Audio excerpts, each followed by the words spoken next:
Oh, boy.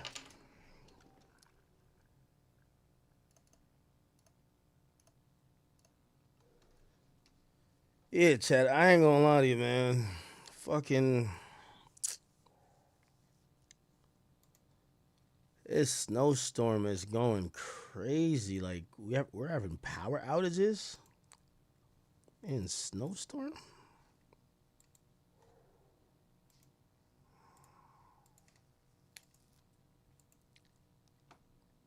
All right. Y'all let me know if y'all could see it. Yeah, no, we literally just had a power outage. Yo, this snow is like ridiculous, chat. I'm not gonna lie to you, bro. All right, are we good? Are we good?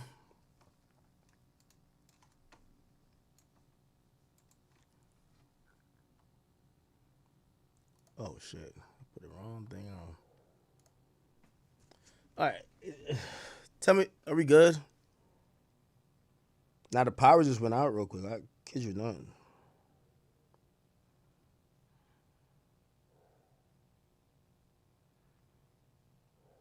Which honestly, I'm gonna keep it a bean.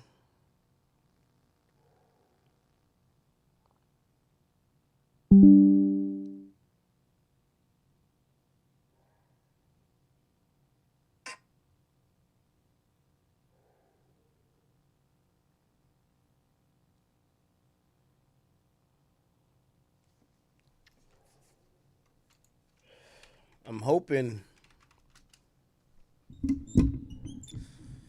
that's not a thing tonight, chat. So the power went out. I apologize to you guys for that. But I got to now think of a few things that you do know. Number one, I have 4 Rottweilers, and if there's a power issue tonight, number one, it's freezing cold, so there's no way, So I got to figure out, I'm gonna have to pack all the dogs in a Lambo, man. We going somewhere. I don't even think you could drive on the roads. They better keep this motherfucking thing. You know what I mean? Holy shit. I never thought about it like that. God damn. So yeah, the power went out for a little bit, but it went out and came right back. Now I'm realizing, I'm like, shit, if the power goes out, remember, we need heat, not just power.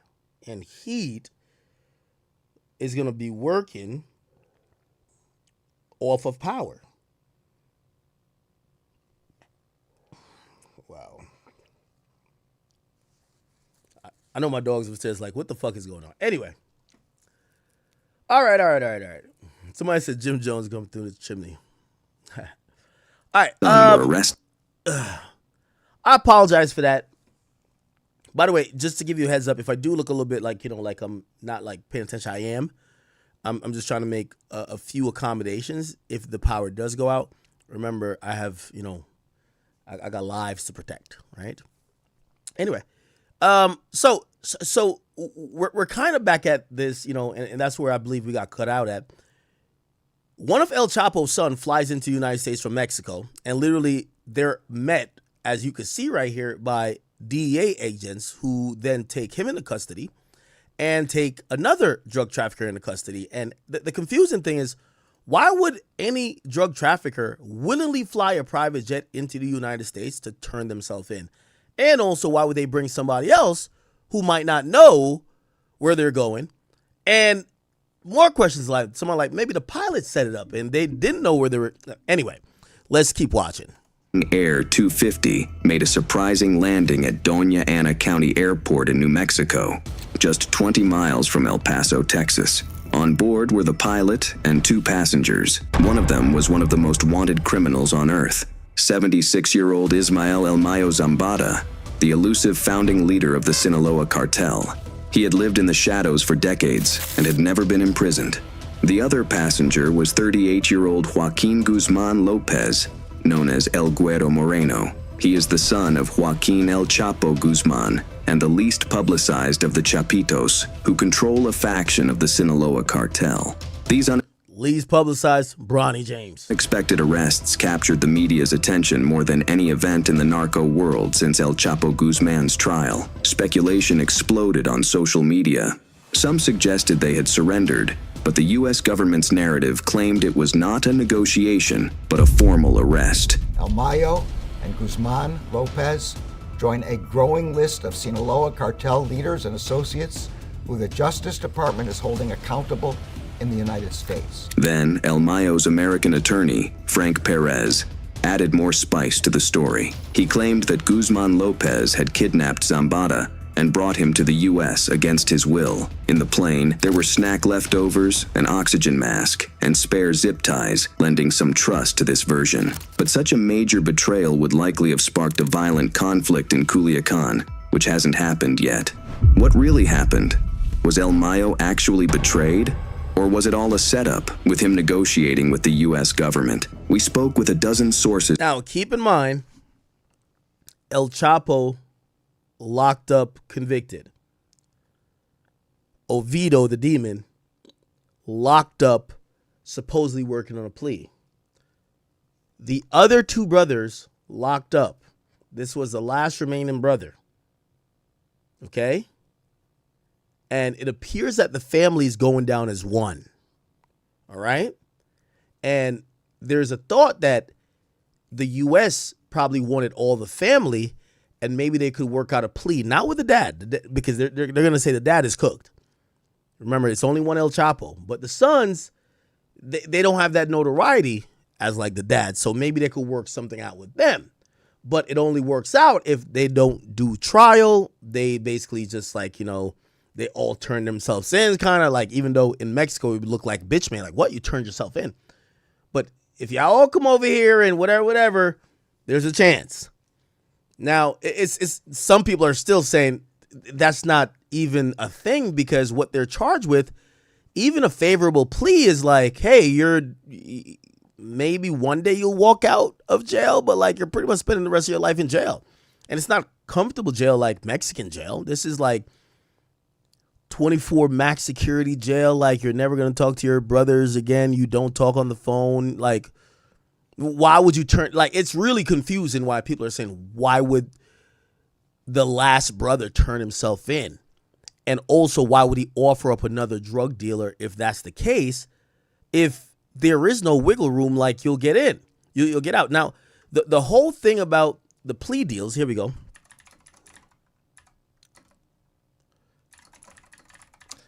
It's been noted that there is a plea deal, right? You know, Oviedo, the demon, he pled guilty. The one who turned the guy off, he's supposedly in negotiation for a plea deal. And the other sons continue to face intense legal pressure, with some remaining in custody and others sought for charges related to blah, blah. So it essentially, people don't know what's going to happen with them, but it's kind of like confusing what the U.S. wants, what's going to happen to them. And like for this last guy, why would you turn yourself in? That's the big thing. So let's keep playing. Is in Sinaloa, and this is what we found. In this episode of Illicit Investigations, we reveal new details about how El Mayo Zambada and Joaquin Guzman Lopez ended up in U.S. custody.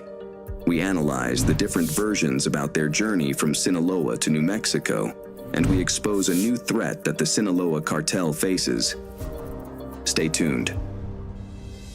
On July 5th, 2024. Again, chat, I know y'all saying we're talking about El MENCHO, or let's move on. We're going to get to El MENCHO. This matters. Our journalists received text and voice messages from two mid-level members of the Sinaloa cartel. They informed us that a significant capture was occurring in Culiacan, the capital city of Sinaloa. According to them, Mexican military officials and U.S. agents were inside a house with Ismael El Mayo Zambada and his son, Ismael Zambada Siqueiros, also known as El Mayito Flaco. They are being arrested, they told us. Hey, one thing I love about, the cartel, I love their names. El Raton, El Chapo, El Mencho, we got El Mayo. I'm still waiting for El Ketchup. But I don't know if you guys know, with the death of El Mencho, you know who they said his successor is going to be? Who will be the successor of El Mencho? That guy, hold on. There's somebody, hold on. A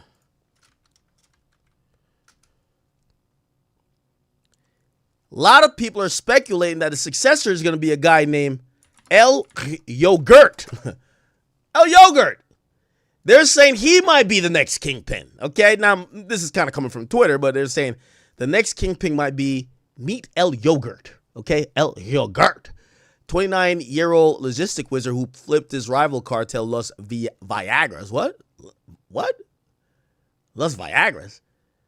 To CJ and G in 2022. He has a PhD in U.S. trafficking routes. Okay. This is him and his homies. En Europa, no, oiga, ya aquí andamos encargados. Nomás para ver si va a estar con nosotros o no, porque Ando está ayudando a los carteles unidos y pues le mandamos el mensaje que se acomode con El Yogurt. Shout out to El Yogurt. nosotros o se acomode bien con ellos porque los vergazos van bien. Aquí estamos en los bancos. Okay. So El Yogurt seemingly is next. El Yogurt. Okay. Now I want to get like some more information about El Yogurt because I just haven't heard about it much. But El Yogurt, let's see. Oh, clash between Navy and Jalisco cartel. Oh shit! Now he's a demon too. Clash between the Navy and Jalisco cartel. This is in 2025, by the way. So May 21st, 2025. They reported a clash between the Navy and Jalisco cartel cell in Michoacan, led by El Yogurt, leaves 12s dead. Oh, shit. Members of the Mexican Navy and other federal agency clashed with the alleged members of a criminal cell linked to the cartel Jalisco Nueva Generacion, resulted in 12 deaths and 9 arrests. The violent confrontation, blah, blah, blah, it was used for hideouts. Okay. According to local media, the rural area was believed to house well-trained operatives skilled in tactical maneuvers and armed with high-powered firearms. The group allegedly was led by a man known as El Yogurt. Yo, El Yogurt about to go crazy. Yo, shout out to El Yogurt. That's my nigga. I could tell he on timing. A real nigga right there. El Yogurt. So El Mencho, El Yogurt. They caught El Mayo. Now we getting El Yogurt.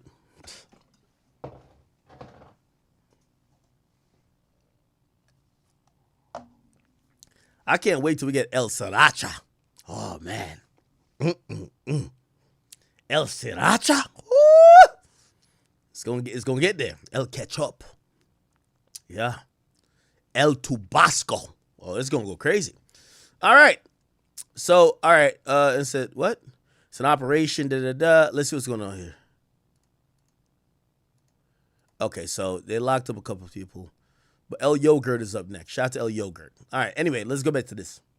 That week, the Mexican authorities were highly active in Culiacan. They raided 8 houses, made 9 arrests, and seized money, precursor chemicals, and equipment used for fentanyl pill production. It's well known that the U.S. has pressured the Mexican government to target the fentanyl production chain, which has fueled the opioid crisis in the U.S., resulting in hundreds of thousands of losses in recent years. Consequently, arresting key members of the Sinaloa cartel, a large producer of this narcotic, has become a priority. That 5th of July, we expected the news to break, but neither El Mayo Zambada nor his son were arrested. Our sources were firm about the meeting between the Zambadas with U.S. agents. 20 days later, a Beechcraft Super King Air landed in Santa Teresa, New Mexico, carrying Ismael El Mayo Zambada and Joaquin Guzman Lopez, one of the Chapitos.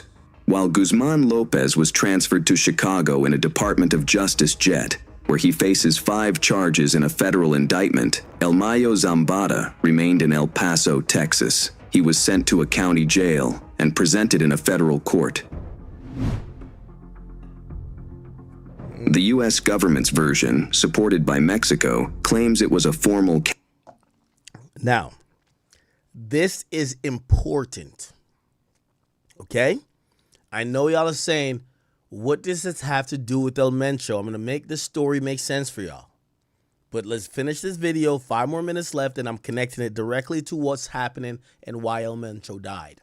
Capture rather than a surrender. This narrative does not align with testimonies gathered from our sources within the inner circles of the Sinaloa cartel. Although El Mayo Zambada has been the mastermind behind the Sinaloa cartel's expansion for 5 decades, he has also collaborated with the U.S. government during his clandestine life, providing information that led to significant arrests, including that of El Chapo, tell him?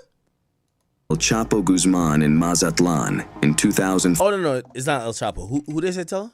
Government just expansion for 5 decades. He has also collaborated behind the Sinaloa cartel. Not align with testimonies gathered from our sources within the inner circles of the Sinaloa cartel. Although El Mayo Zambada has been the mastermind behind the Sinaloa cartel's expansion for 5 decades, he has also collaborated with the U.S. government.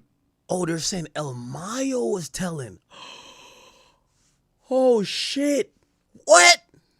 During his clandestine life, providing information that led to significant arrests, including that of El Chapo Guzman in Mazatlan in 2014.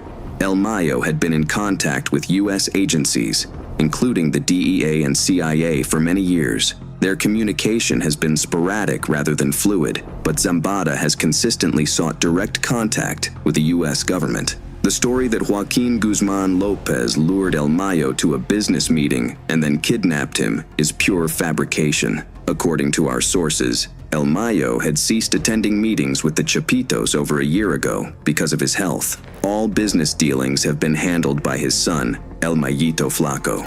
El Mayo only held personal meetings with his close family at his ranches hidden in the mountains. Damn, how many bitches he got? Damn.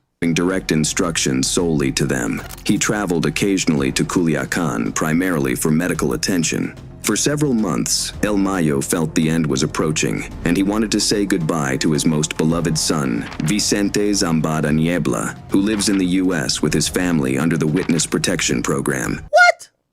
How the hell his son is what? He also wanted to see Ismael Zambada Imperial, El Mayito Gordo, who also lives in the United States as a protected witness. With the help of Vicentillo. Oh, so El Mayo family look like they've cooperated previously. El Mayo Zambada developed a plan with the U.S. government to surrender, orchestrating it to appear as an arrest operation. Every capture or extradition of a cartel leader in Mexico involves political motivations, and this negotiation was no exception. In the current U.S. political arena, the government wanted a trophy like El Mayo Zambada, and Mexico was willing to give the Democratic Party a present before the November elections. Joaquin Guzman Lopez, the least active member of the Chapitos, was the perfect fit for the plan. He was tired of his fugitive life and wanted to surrender to the U.S. authorities to serve a short sentence and then live freely in America with enough wealth. Joaquin is the most educated of the Chapitos and speaks English. Every detail of the plan was meticulously prearranged. A Beechcraft Super King Air 250, frequently used by the Zambada family and other cartel associates, was assigned a cloned tail number, N287KA, from a similar U.S. aircraft created with tape rather than paint. Cloning tail numbers is a common practice in the cartel world for transporting drugs and fugitives in black flights, where pilots do not file a flight plan with aviation authorities and attempt to evade radar detection. Similar flights are conducted by intelligence agencies like the CIA during clandestine operations. This is why the flight carrying El Mayo Zambada and Joaquin Guzman Lopez to New Mexico does not appear in flight tracking databases. The aircraft departed from a small airstrip near Culiacan called El Brioso. U.S. federal agents awaited their arrival at the runway of Doña Ana Airport in New Mexico. 2 days before, Ovidio Guzman Lopez was moved out from the Metropolitan Correctional Center of Chicago,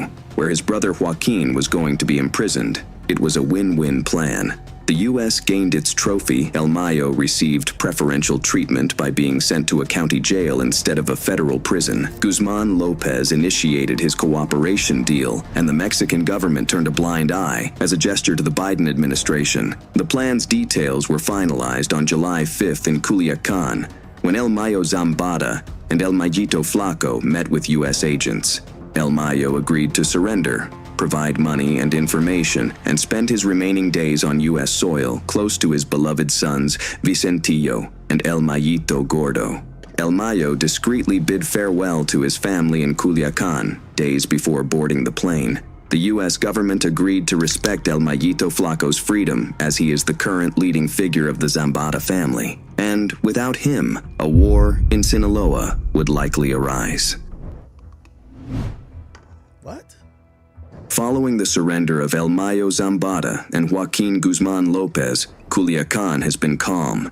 If the kidnapping narrative were true, the Chapitos and the Zambadas would be at war. But sources within the cartel indicate that both families are beginning to collaborate to protect Sinaloa from a bigger threat, Nemesio Oseguera Cervantes. By the way, this is a year old. Actually, almost a year and a half. This was made in 2024. So remember, the demon, this nigga was terrorizing everybody.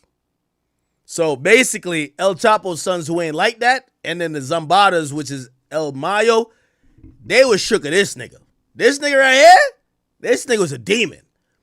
So they was like, let's get out the paint. This nigga is like 50 Cent. But sources within the cartel indicate that both families are beginning to collaborate to protect Sinaloa from a bigger threat, Nemesio Oseguera Cervantes and his powerful Jalisco New Generation cartel. Now that El Mayo Zambada is out of the picture, the CJNG plans to enter Sinaloa to seize new plazas, a long-standing ambition of El Mencho. As a result, the Zambadas and Guzmans are preparing for another confrontation with the CJNG, this time in Sinaloa. Okay, now that's a perfect ending to what I needed to get to El Mencho's death. So as we kind of conclude this arc, when it comes to we conclude this arc as it gets to El Chapo. El Chapo gets arrested. All of his sons get indicted, the Los Chapitos. Oviedo, at first he gets arrested in 2019. They let him go, but the U.S. work with Mexican military. They get him again in 2023. He doesn't get out. The other sons get indicted. All the sons get indicted because, again, remember, the world and how we look at Mexico, when we hear cartel, we think of El Chapo. So once you got El Chapo, if other shit's going on, you want to get everything associated with El Chapo, which is his family, which is Los Chapitos. So they get the demon Oviedo, El Laton. The two sons who was getting kidnapped anyway, they ain't on shit. They get indicted. And then this last son, in a very interesting move, he flies into the United States, but he flies in with another drug dealer. The drug dealer is El Mayo. People are saying he must have kidnapped El Mayo. That's a floating possibility. But some people say, no, El Mayo is kind of with this because he was saying goodbye to people before. All of this is supposed to be, hey, listen, we turned ourselves in. And when we turned ourselves in, we could get plea deals and hopefully whatever. Now, granted, it's not going to be a slap on the wrist. These guys are going to have to spend some decades in jail still, right?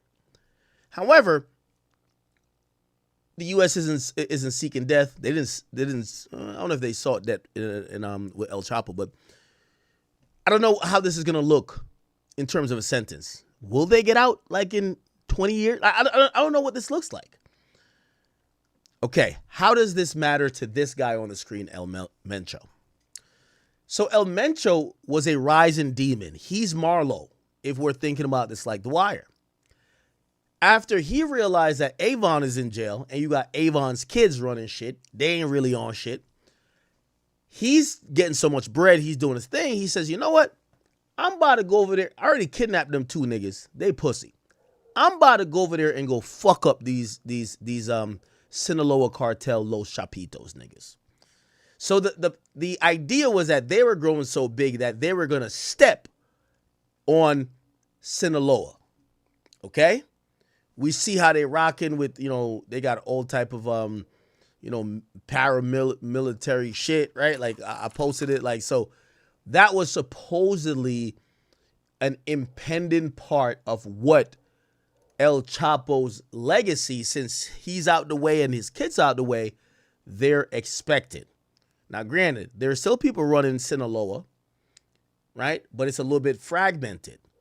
You have the Zambadas running a certain part of the plaza. Then you have Los Chapitos, but all of them are arrested. But there's other people who stepped into the place. Okay. Now, this is what matters. And this is the important part right here, chat. This is why it's politics as usual.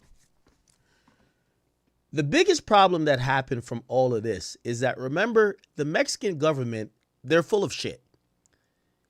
They just don't want the U.S. to start treating them like Venezuela, right? So they like to say, hey, if you have a problem in our country, tell us. It's like imagine, all right, I have a dog. Say my neighbors had a problem with Pluto. The way how we're supposed to approach it, you tell me, hey, Pluto is doing this, whatever. Could you handle it? I'll go handle it. That's when you're sovereign.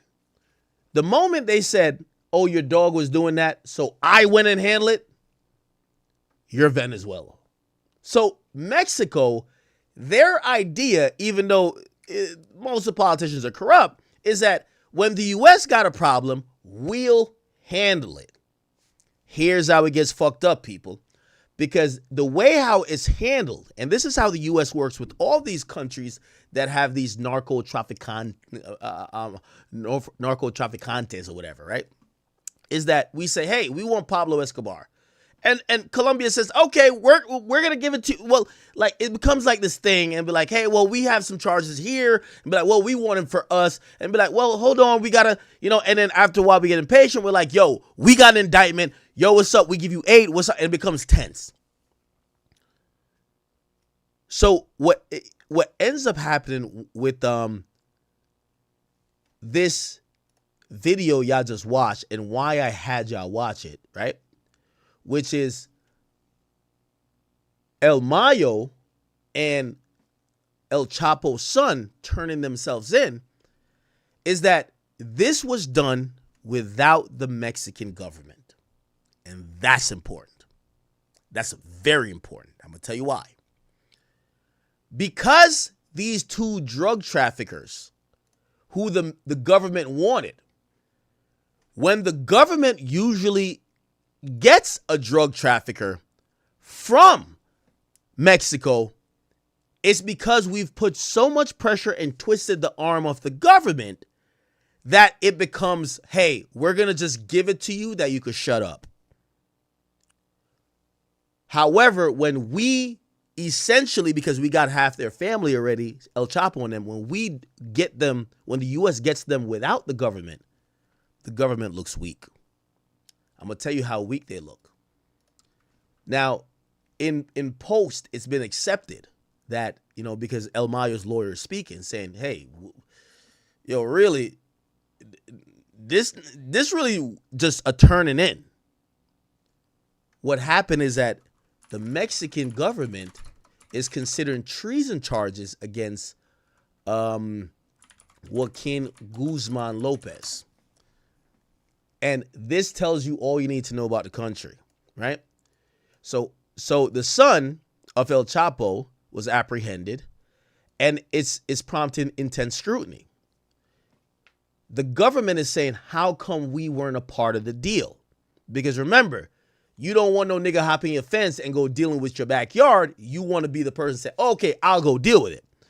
So what the reaction is saying, they're surprised that they were not directly involved.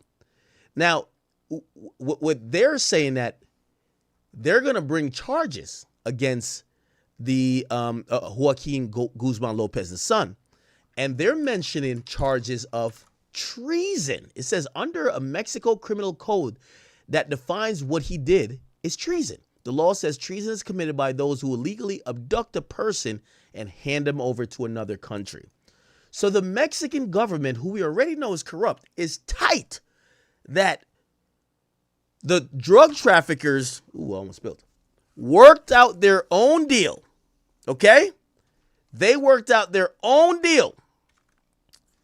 They worked out their own deal with the U.S. and they weren't involved. Why are they tight? Well, they're tight because that could set a new precedent. the U.S. might say, well, fuck the government. They're corrupt. We'll just either go snatch them up. And that's where Venezuela come in. In Venezuela, we didn't negotiate that. We just did it. So now, when Mexico realizes we've cut them out of what we doing, they're like, oh shit. They're panicking. Oh shit. What the fuck?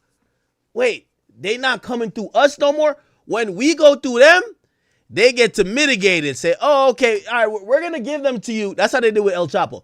We'll hand him over. We're going to go through extradition process, but he going to be locked up here for now. El Chapo escapes. So it's been this thing where now, after the son directly flew into the United States, the Mexican government's cut out. So what happens next, chat? I'll tell you what happens next.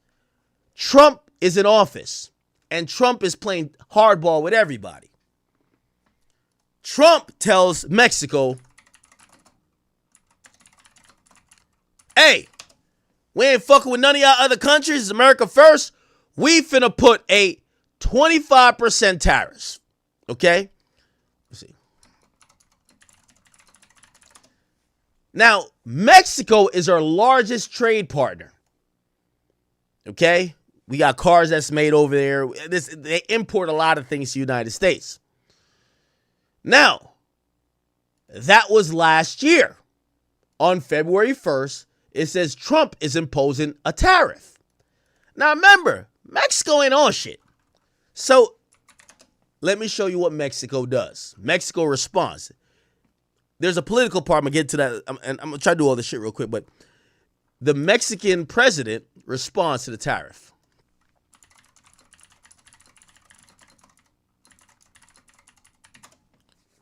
By the way, this all got to do with MENCHO. You're going to see. Here we go. Is in Houston for us now. Rosa. Morning in response to President-elect Donald Trump's threat to impose read to you at risk.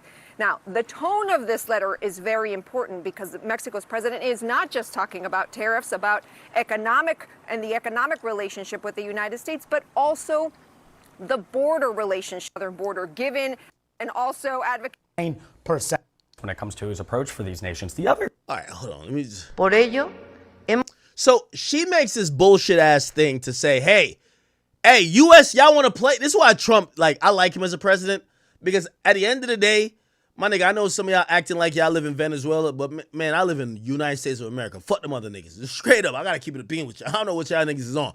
So it's like, I like Trump because he do bully niggas. You got to bully niggas sometimes. Like, why we got to get bullied when we the biggest? So he basically tell Mexico, yo, this is what it's going to be. Bet. Mexico, this is their new president. They try to act like they tough. They're like, yo, two could play that game. Yo, what's up? We could. This ain't gonna end good. What's up? That's their first message. decidido responder con medidas So it says they respond to the tariff. Right? arancelarias y no arancelarias que anunciaré en plaza pública So I'm gonna announce in the public square el próximo domingo. No es de ninguna manera it's o el by no purpose to start. Iniciar una confrontación. So they're saying that they're kind of like she gotta look strong, right? She can't look like a bitch. Remember, Mexico's a big ass country, but really we bitching them around like nigga. Like Mexico's Venezuela, nigga. Fuck all of that shit. Same shit, nigga. Económica o comercial que desafortunada y lamentablemente es lo opuesto a lo que deberíamos So she's saying that this shouldn't be happening, but we, hacer nuestra decisión. She said nobody gonna win with this decision, but she basically trying to keep face like, yo, we're gonna stand strong, right? De diálogo de nuestro pueblo. Look, listen to this bullshit. Now it's very important to the people of Mexico that we know will always defend the dignity of our people. You know what I mean? That will defend the respect of sovereignty, as I mentioned before. We've mentioned without subordination, we're gonna wait with man, fuck that. So really, she came out there to just make sure the people of her constituency know that she's not a punk or Mexico aren't punks. But Mexico broke, nigga. Like, they don't got shit. Like, that's what I'm saying. U.S., we run shit out here, man. Fuck them niggas. Straight up. So essentially, she done said a whole bunch of bullshit, but she ain't really spiced it up. You know Trump talk. Trump is like, fuck Mexico. Them niggas, like, you don't have Trump talk. He's not over here like holding punches. She did a measured thing where she's like, no, we're going to be strong, but, you know, no one's going to win with this. Man, fuck that. We're always going to win. Facts. So she says this bullshit, and she's kind of like, you know, she's kind of like rocking out like, I bet, this was going to happen. Now, in reality, when people thought like Trump was in there, like Trump be popping a lot of shit, right? Nigga, it wasn't until, well, first of all, Trump doubled down on some, I bet, let's see what's up. Let's see what's up. So you know what they did? Because they have a conversation and Trump said, first of all, your fucking country, it's a shithole. Y'all are pouring too much drugs into our fucking country. And also, y'all are beating us in trade. Fuck y'all. I'm putting the fucking tariff in. I don't give a fuck. Now, granted, yes, the tariffs do go to consumer, but that's how Trump is dealing with it. You know what she basically did? She folds like everybody else fucking fold. Like, it's the United States, nigga. We big bad, nigga. So what happens is Mexico, like, the tariff gets suspended, and Mexico agrees to send 10,000 troops to the border to do Trump's bidding. Remember, Trump was saying, yeah, too much fentanyl, too much this. He threatens them with a tariff, and they said, don't give us a tariff. We're going to send our troops to make sure no more drugs get into your country. Now, granted, that whole thing is, it's fool's gold when they say that, because the majority of drugs coming into the United States from Mexico isn't walked across the border. They have tunnels. They have other ways of transporting it, but the U.S. got Mexico in February 2025 to fucking agree to deploy 10,000 of their troops to stand at the border. At least it'll stop them little border hopping motherfuckers, right? All right, bet. So, and also keep in mind, look. Remember, she walked out on January 31st.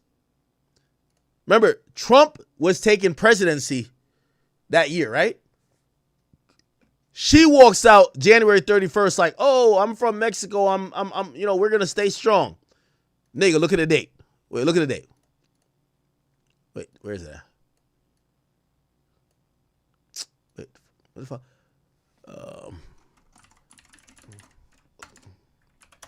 Just look at the date. Look. January 31st, this is why Trump popped so much shit. January 31st, she's acting like she's trying to keep like a strong face. Nigga, by February, 1 month later, she's like, all right, man, I'm going to just send my troops to hold down y'all border, man. So Trump gets them to like bitch up. They got to send, you know what I mean? So he ends up delaying tariffs. Look. President just now, she has released a tweet as well in which she outlines precisely the outcome of the good conversation, as she put it, with President Trump. And she says that Mexico will reinforce the northern border with the United States with 10,000 National Guard elements immediately. Trump bitching these people around. To prevent drug trafficking from Mexico, particularly fentanyl coming into the United States. So Trump bitches them around, threatens some tariff. They send 10,000 people. Now, this is important, chat. What happens after that, because remember, Trump is on this drug trafficking shit hard. The next thing that happened, the U.S. arrests Maduro a year later, last month. Now, this is why El Mencho got killed. Because Mexico start realizing that Trump don't respect no other country. Straight up. Because what usually happens, we tell Mexico, hey, could y'all give us El Mencho? They said, hold up, we got some stuff with him. Like, we got to catch him first. We got to hold him accountable. Then we'll get to y'all. So they basically push us off while the niggas just keep trafficking drugs. Same old story. So the first thing was, Trump, the first thing was, not Trump, but I think it was Biden at the time. The U.S. does the deal with the drug traffickers without without Mexico, and they're like, wait, hold on. Why are we not involved? They get so mad at it, they want to charge the drug trafficker with treason because they're not involved. The next thing is the tariffs. They then fold and say, oh, we're going to put 10,000 of our troops at the border to help y'all. Trump still ain't happy. The next thing they look up, they see Trump go into Venezuela and arrest Maduro. They're like, what the fuck? That's how they rock it? So now, Mexico's our bitch. Straight up. I'll tell y'all the truth. They're our bitch.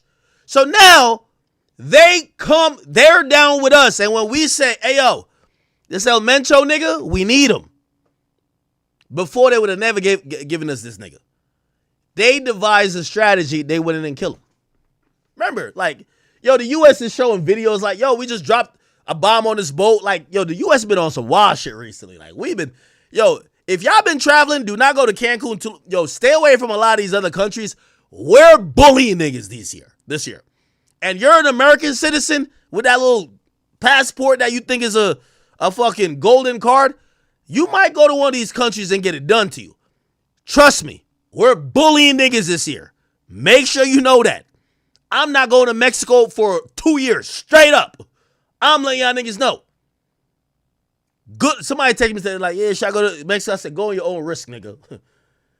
Usually when you go to Tulum and Cancun, they have their military that's right there that protects the tourists. But shit, nigga, like, bruv, Mexico ain't do none of this because they wanted to. Mexico did it because they had to. They just seen that Trump went into Venezuela and took the leader out to change regime. They seen not Trump, but the U.S. will get the drug dealers or the drug traffickers without Mexico. So Mexico came to the table and said, who y'all want? We want the biggest demon out here, El MENCHO. They did a joint operation. Now, it's not being called a joint operation. You know why? Mexico wants to seem like they're strong. But all the rumors is that's a joint operation. The U.S. and Mexico go in, and they went in this morning, and they kill El MENCHO. Now, tariffs. I do want to believe it was probably a capture initiative, but something went awry, or he was not going, and they had to kill him. That's what I believe. Okay? But I think the USA would rather have him in cuffs than have him dead. But right now Mexican authorities are taking credit for it, like, hey, we did. Nigga, that nigga been running our country for dumb long. Why y'all ain't do a military operation before? You know why? Like, it's politics, chat. They seen what Trump did to Venezuela. They seen that the U.S. is talking to these drug traffickers without them. They see that niggas is down to punish him with tariffs and shit. And they feel like, yo, listen, we got to keep in a group chat. So they did this with U.S. help, and the U.S. is letting them take all the credit for it. Mike, what's happening in Mexico right now? Well, this morning, the Mexican army located Nemesio Ceguera. If you think that the U.S. government didn't tell them, the U.S. government is running surveillance on all countries in our part of the hemisphere. Let me tell you this. Like, it's reality. The U.S. government told them Mexican niggas, yo, that nigga in this house right here, bro. Right? Nigga, we got satellite. We've been watching this motherfucker. He eat 15 tacos a day. He's in this fucking house, okay? Trust. But how do I know they did it? When they wanted a nigga in Jamaica, they did that too. They said they had planes flying over a fucking Jamaican house. They're like, we know where it's at. So the U.S. is like, we're the best with surveillance. You know what I mean? Like, maybe Israel's a little bit better, but we're the best. We told them niggas where fucking El MENCHO was. You get what I'm saying? And then we probably helped them go get that nigga. Facts. Cervantes, better known as El MENCHO, the leader of the Jalisco New Generation Cartel in the municipality of Talpa de Allende. This is what... he's talking too slow for me. Let me just do this. According to the... Here we go. Welcome back to Live Now from Fox. I'm Shauna Kalafi. We are following some developing news out of Mexico. Today, the Mexican army says they killed a powerful cartel leader during an operation meant to capture him. The Defense Department says the... Exactly. I hope y'all been listening to the last hour or two that I did. Everything matters. The government got the whole El Chapo family already. They were leaving the Mexican government out the group chat. They then start threatening Mexico with tariffs. Mexico start bitching up, as they should. Oh, we'll send our troops to the border to help y'all out. They see what we did in goddamn Venezuela, and they realize we on some get down and lay down shit. And when now they're interested in a U.S.-led or U.S.-influenced operation to capture El MENCHO, but El MENCHO probably was really one of them niggas. He really bought that life. I think they probably cornered him, and when it came time for him to surrender, he shot it out with them. That's what happened. That nigga was like, yo, I'm not gonna be in a cell like these other niggas. That's more feasible. Leader of the Jalisco New Generation cartel was wounded during that operation about 2 hours from Guadalajara, and he later died while he was being flown to Mexico City. And this is a very powerful cartel there in Mexico. The leader now killed by the Mexican army, according to the Defense Department there. For more on this story, let's bring in Chris Dalby. He is an investigative journalist and author of CJNG, A Guide to Mexico's Deadliest Cartel. Thank you so much for being here, Chris. It's an absolute pleasure, Shauna. Thank you for having me. So you actually wrote a book about this particular cartel, the CJNG. The Associated Press calls it the most powerful cartel in Mexico. The U.S. Deputy Secretary of State described the leader as one of the most ruthless drug kingpins in the world. Can you tell us more about this? Absolutely. If you've heard about the worst of Mexican cartel violence, you know, the most abhorrent acts, the bodies, the decapitated corpses, the videos, a lot of that begins with the CJNG. LMD is extremely violent, by far the most violent cartel in Mexico. Removing him will likely lead to 5 or 6 of his lieutenants turning on each other and ramping up the level of violence to perhaps record levels in Mexico to control the CJNG empire. So that's kind of interesting. So look like, you know, it's like the if you guys care about geopolitics, a lot of times we'll see like a shithole country like Afghanistan, Iraq, or some dumb shit, and we're like, yo, let's get all the bullshit niggas out of there. And it's like, all right, you got them out of there, but here's the thing. There's other people who were either under that regime or whatever that are going to eventually replace him. But it's going to be worse and even better, because when you fracture a big organization, people have to squabble it out to get power, to be the next guy. So what are you going to do? Now, when it comes to a drug organization versus the government, it's different. The U.S. is trying to install a government or approve a government in Venezuela. You're not going to approve the next drug dealer. So you're going to just kind of leave saying job done. And then everybody else who was in some type of position of power, they're going to have to squabble it out. And that's going to be a lot of violence. And that's exactly what I was going to ask you. Now that he's dead, what does that mean for this operation? Who takes the lead? And will there be maybe more retaliation from the cartel now that this has happened?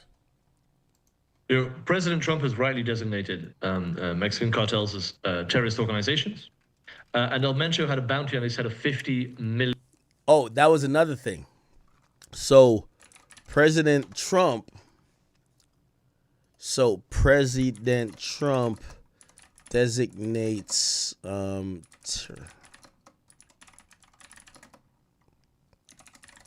he designated a bunch of cartels. And you can see, this is the White House on January 2025. Remember, this is before. Is this before Maduro or after?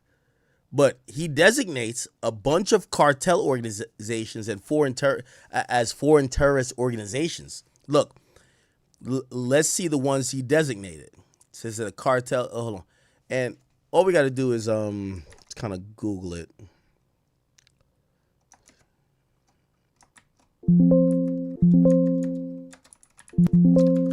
Okay.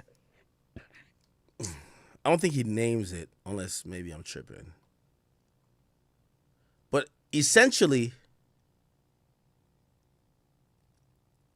he did designate cartels as foreign terrorist organizations. Okay? Which basically gave the authority to give me a second.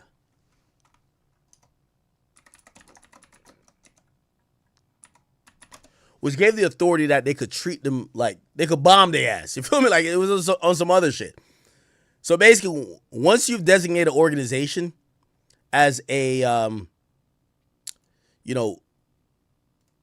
a foreign terrorist organization, you could do whatever to them. You know what I mean? You could drop a bomb on them. You could spy on them. Like, they don't even got no rights. Fuck them. Like, that's basically what it is.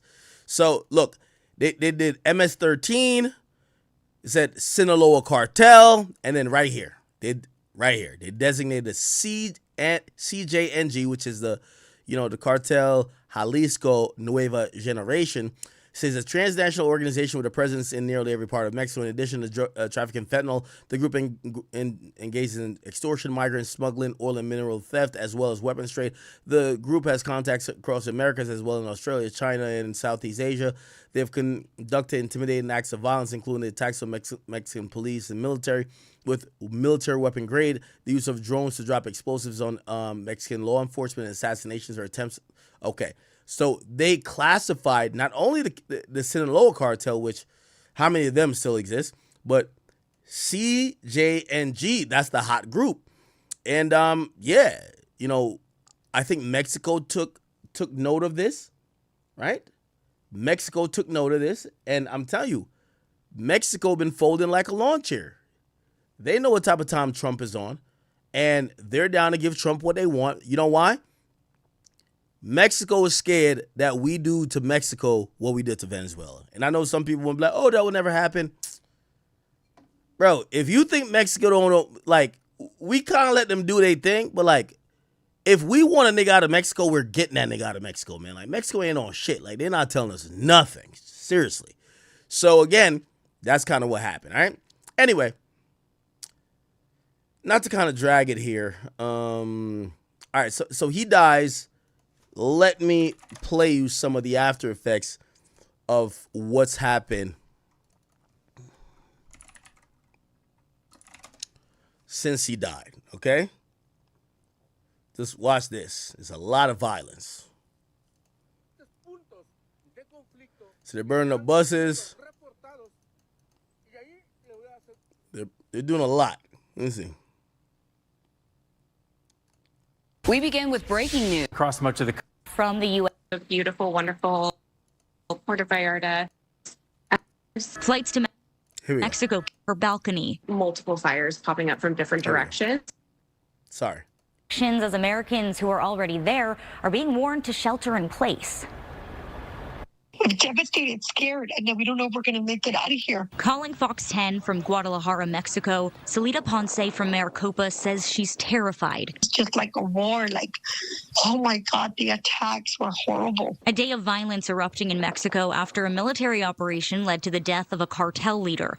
Now parts of the country under attack. As flights are canceled, streets are closed, and tourists told to shelter in place. The vibes changed really fast, right? Yesterday was a beautiful, wonderful Puerto Vallarta vacation day. And then today just feels very eerie and very like vacant looks from the staff, like asking them if their families are okay, just trying to figure out how do we get out of here and are we safe here? Melissa Selvi, an Arizonan sheltering in place at her resort in Mexico, shares photos with us from her balcony. Multiple fires popping up from different directions and then seeing kind of the look on the staff and the unknowns from the people trying to catch a cab to the airport, trying to sort through fact and fiction. All right, Shorty, I ain't trying to hear you. I'm trying to see the bullshit because they was getting to it. We begin with break. Before we actually landed, so. There's just not a lot. Nah, I ain't trying to see Shorty no more. Let's get to the chaos. And we do Here we go. Jalisco, the base for the cartel, which is known for trafficking huge quantities of fentanyl and other drugs into the United States. El Mencho was wounded in an operation to capture him and died from his injuries while he was being flown to Mexico City. And we are getting new video of the response from the cartel. Violent clashes, cars being set on fire, blocking streets. School is now canceled tomorrow in several states. Now, I want to point this out to y'all. Yo, the reality is this, man. Yo, the cartels, yeah, they do their thing and everything. But this is why, remember, Mexico does not want to get treated like Venezuela. We are dick slapping Venezuela around, right? Have we heard anybody wilding out too crazy in Venezuela? No, because we'll go over there and drop 15 bombs. We don't give two fucks about them niggas. You feel what I'm saying? If we acted that way with Mexico, we would have cleaned the cartels up in 55 minutes, straight up. Real talk. Like, get them niggas out of here. They be hiding in trees and shit like that.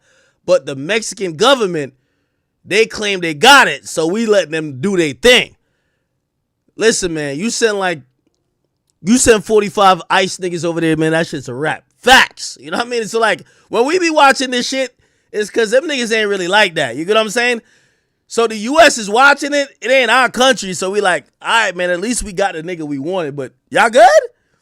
Mexico is they're coping. They're like, nah, we good. We don't. You like, you sure you don't need us? Yo, we'll fuck all them niggas up for you. They claim they don't need us. So when you watching all this bullshit happening in Mexico, if they said, yo, if the government just admitted we pussy, we not like that, U.S. come take care of these niggas, we'll clean up the whole fucking Mexico, but we will look at them as basically a bunch of hoes. You know what I mean? So they're not trying to do it. And the State Department has issued a shelter-in-place warning for U.S. citizens. We have live team coverage of the response. Put it like this. With all due respect, all this El Mencho and all this other fuck shit, let them go attack, like, I don't know where the U.S. like tourists are at. Let them go like fucking do all this fuck shit at the U.S. embassy. Nigga, they go to the U.S. embassy and let like 15 people get hurt. Nigga, we fucked the whole country up. So all this shit they doing it like with buses that nobody, like, we don't know what's going on over there. We don't care. But if they was really on timing, like they really think they like that, let they ass go. Yo, there's a U.S. embassy over there. Now, granted, you know, the U.S. embassy is probably on lockdown. But all this bullshit you seeing, here's a fun fact that they're going to ignore. Nigga, the reason why El Mencho died, the U.S. killed that nigga. Straight up. The U.S. like sanctioned this shit. The Mexican government only did it because the U.S. is putting pressure. Let these cartel niggas go to the fucking embassy. They ass will disappear off the earth in 7 days. Facts. So all they gonna do, they gonna burn shit, whatever. They gonna keep it with the Mexican shit because we not going over there anyway. You know what I mean? Like, first of all, if your ass go to Mexico and you in Puerto Vallarta, like, you fucking up already, nigga. Your ass should be in Tulum or Cancun. I don't know what you're doing. If you ever been to Tulum or Cancun, nigga, they got the whole they have a whole their military, the military for Mexico protects the airport that all the tourists come in. And they, like, if y'all ever drive into Tulum or Cancun, you see mad military niggas. Why? Let an American get hurt, nigga. We turn that shit in Afghanistan, nigga. Like, we got them niggas. Yo, we don't give two fucks, my nigga. Like, this shit's not happening over here, bro. Point blank, period. It's not happening. Like, yo, did y'all remember when like, they were like, yo, there was 2 Americans that, like, took a wrong turn and went over to Mexico and they got killed? Bruv. They tied up the niggas who supposedly did it and gave us a note of apology. Y'all remember that?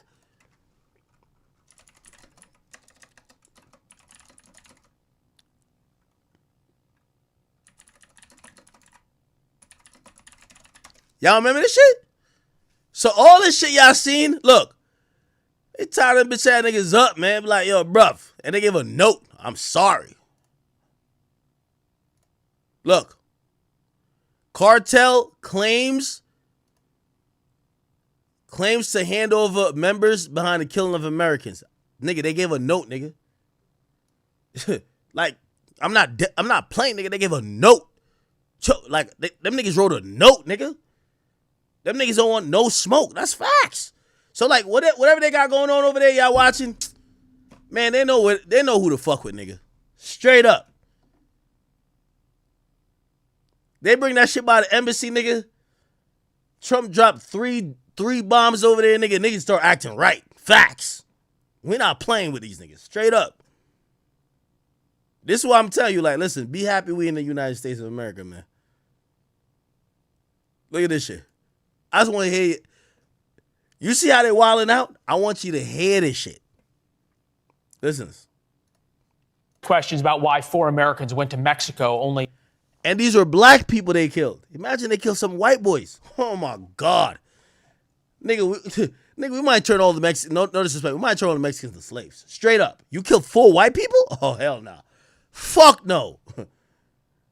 Nigga, they had to turn over the fucking niggas who did the killing and write a note to explain why 4 black people got killed. Imagine if it was some 4 white people? Oh, hell nah.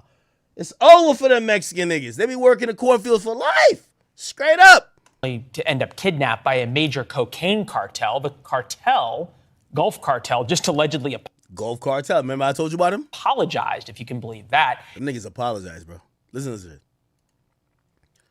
We have decided to turn over those who were directly involved or responsible in the events who at all times acted on their own decision. They're basically saying the cartel basically put out a statement. We didn't co-sign what these fuck niggas did. And lack of discipline, adding that these individuals that going against the cartel rules, which include respecting the life and well-being of the innocent. Nigga, we about to violate, nigga. They turned the niggas over, nigga. Here's a letter left on a street in Mexico along with 5 men allegedly involved in the crime. We have decided to turn over those directly involved and responsible in the events who at all times acted under their own decision-making and lack of discipline, adding that those individuals had gone against the cartel. So I'm trying to tell you, Mexico just be capping. Like, they just don't want U.S. to take the... Yo, if Trump go into Mexico, nigga, he clean that whole shit up in... It ain't gonna be a week. It's gonna take like 3 months. 3 months. Straight up.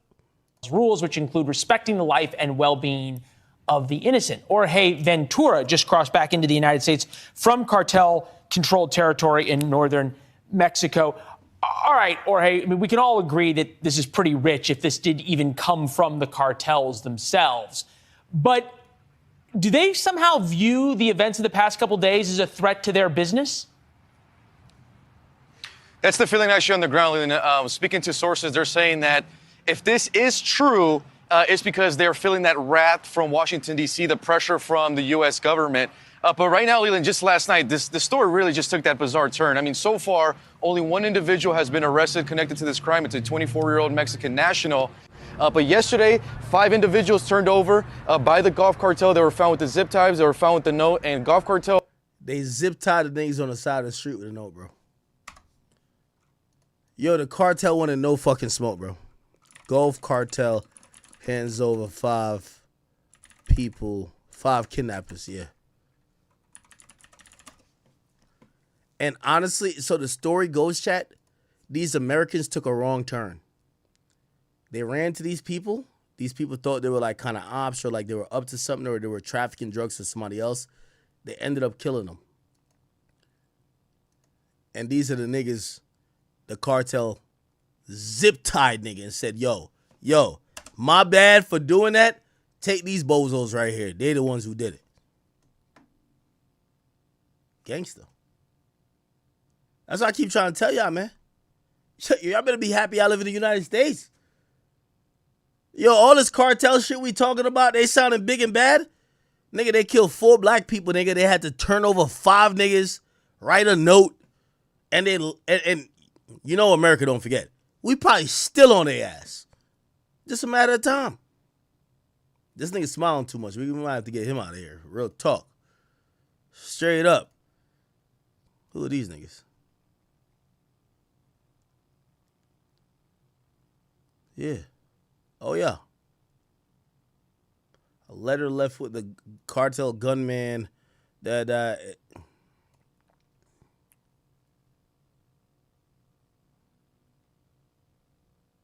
So they got turned over. Fuck it.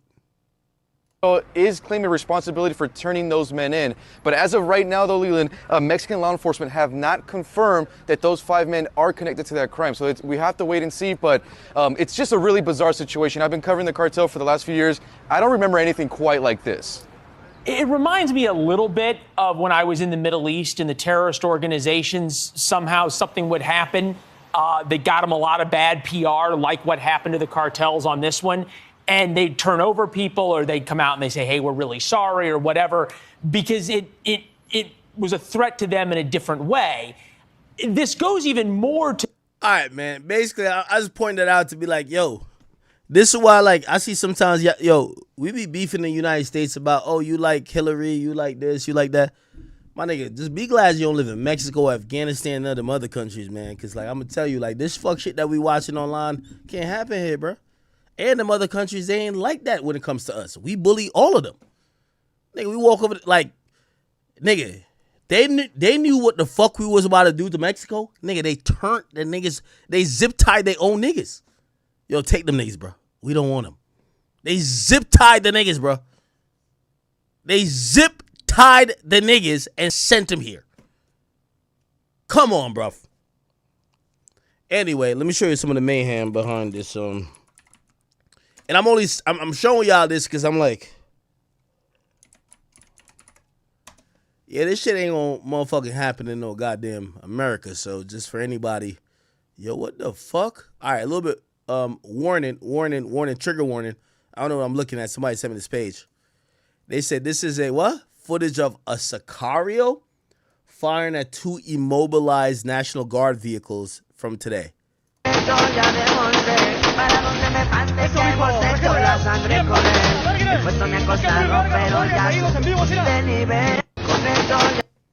One thing I like about the Mexican niggas, man, they always got music playing, man.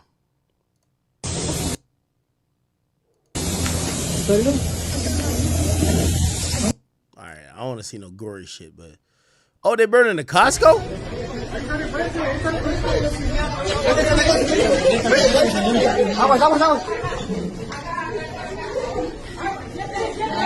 What the fuck? Is this a woman?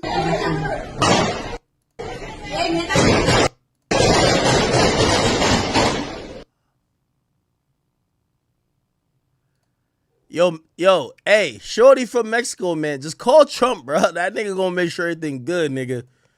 Cause y'all got niggas over here thinking that they really big and bad, man. Yo, nigga, you see what happened in Venezuela? Yo, when Trump said that we went into Venezuela, we killed like 90 niggas and nobody died. I'm like, huh?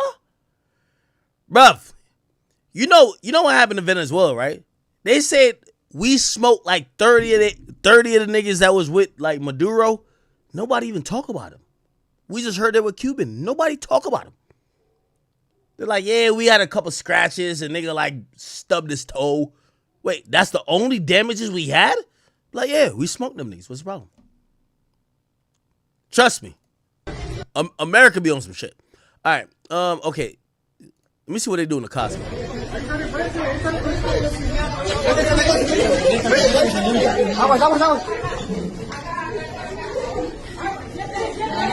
Oh, it's the same video. Okay, anyway, it looked like Costco was burning in this thing. What else is going on? Okay. What the fuck is this? All right. Yeah, I don't want to show no gory shit, but all right. It's looking like I give you a little bit more of the chaos and violence. So this was a picture from like, a condo. I was looking at Puerto Vallarta in Mexico, and they're saying there was mad fire set.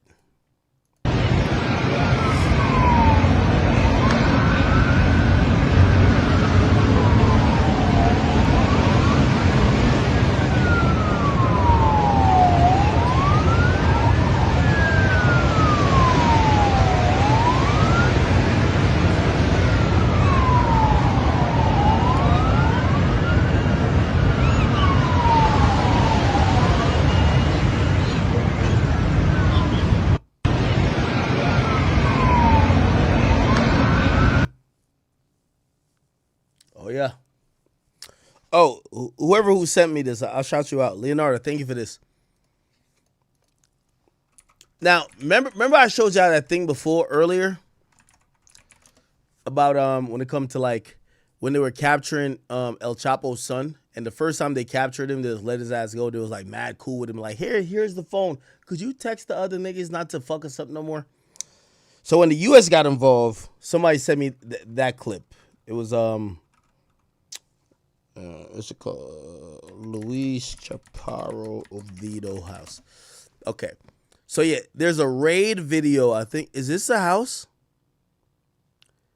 There's like a raid video of this shit, and I ain't gonna lie to you. This is when you realize, nigga, like on some real shit. Look at this. I just. So when they finally caught El Chapo's son with the U.S., not the other shit, because they was on some like pussy shit when they did that. They was squabbling, nigga. Look at this. I'm right outside Ovidio Guzman's house, where he was captured on Friday morning on an operation that left many affected. They're suing the Mexican. God damn! Look how many bullet holes. Government witnessed the aftermath of a 10 verses inside the Mexican had an escape tunnel. I think there's like an actual video, like the gunfight too. Where is the gunfight?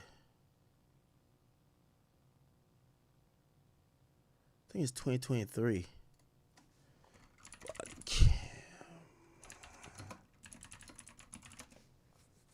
Nah, that shit was crazy. It was like some wild ass shootout. Look, is it this? No. Nah, this ain't that, man. There's another one, bro. They were bussing. Nah, this ain't it, man. What this shit?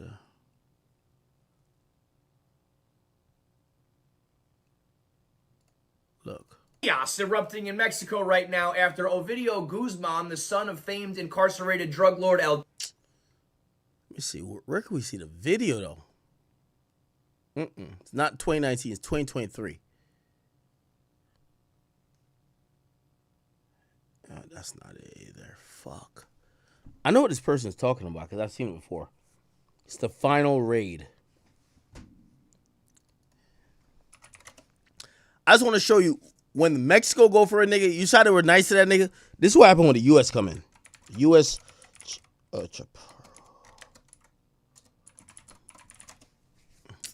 right, maybe the whole thing ain't on here, but I promise you they were. I've seen it before too. It's probably on Live Leaks.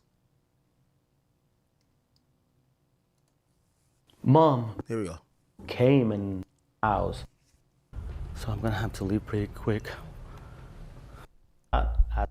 We managed to. All right, fuck that. Let me see if I can find the full thing. If not, I'm not gonna linger on it.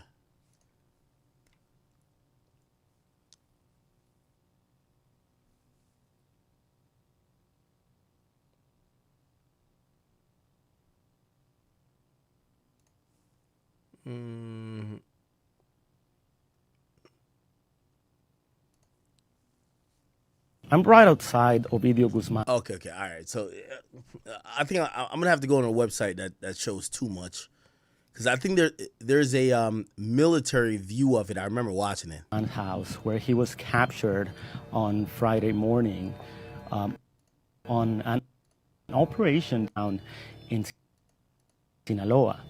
Ovidio Guzman's family told Vice News that they are suing the Mexican government for alleged abuse of power, injuries, and theft. We went inside Ovidio's house in the town of Jesus Maria in Sinaloa to witness the aftermath of a 10-hour gunfight between his men and the Mexican army. The Mexican army managed to locate Ovidio by his cars. Two luxurious Mercedes-Benz with armor from the windows to the motor, according to sources inside the Mexican government. Most of the bedrooms, including his, had blood stains all over, giving account of the violent gunfight his people had against the Mexican army. Ovidio was living in a state-of-the-art mansion with high-end details, including... Okay, anyway. Yeah, they got that nigga, man. All right, so it's a little bit more of the chaos, of what happened. Apparently, this is like an AI video. So this is actually, they didn't burn a plane, which, you know, would have been a better story if they did burn a plane. But here's some more of the violence.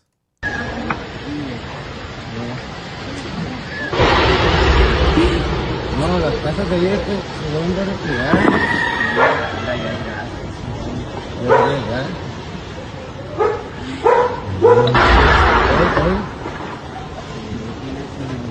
Okay, and then here's the airport. I ain't gonna lie, man. I feel bad for anybody who got TSA pre-check in this bitch. Holy. Y'all got TSA pre-check, I got clear. And this what y'all got the airport looking like, I'm good.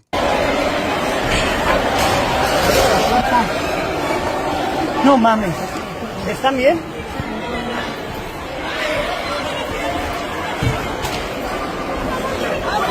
Gente corriendo.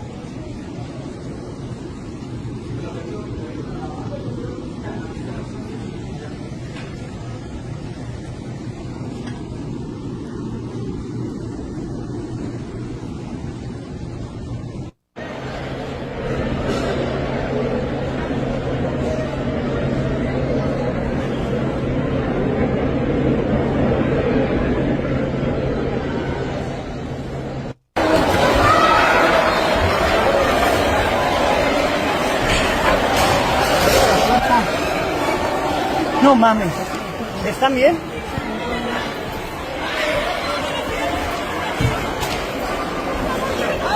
Gente corriendo.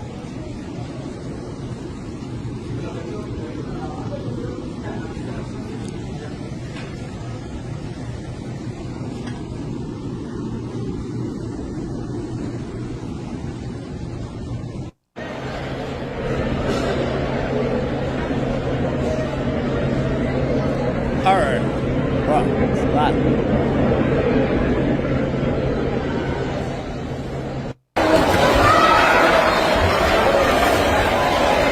Yeah, I ain't gonna lie, man. That is not the wave right there. That is not the wave right there. Okay. Hold on.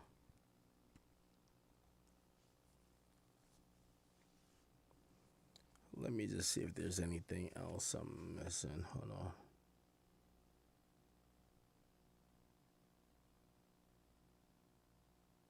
Jesus Christ. There's so much like...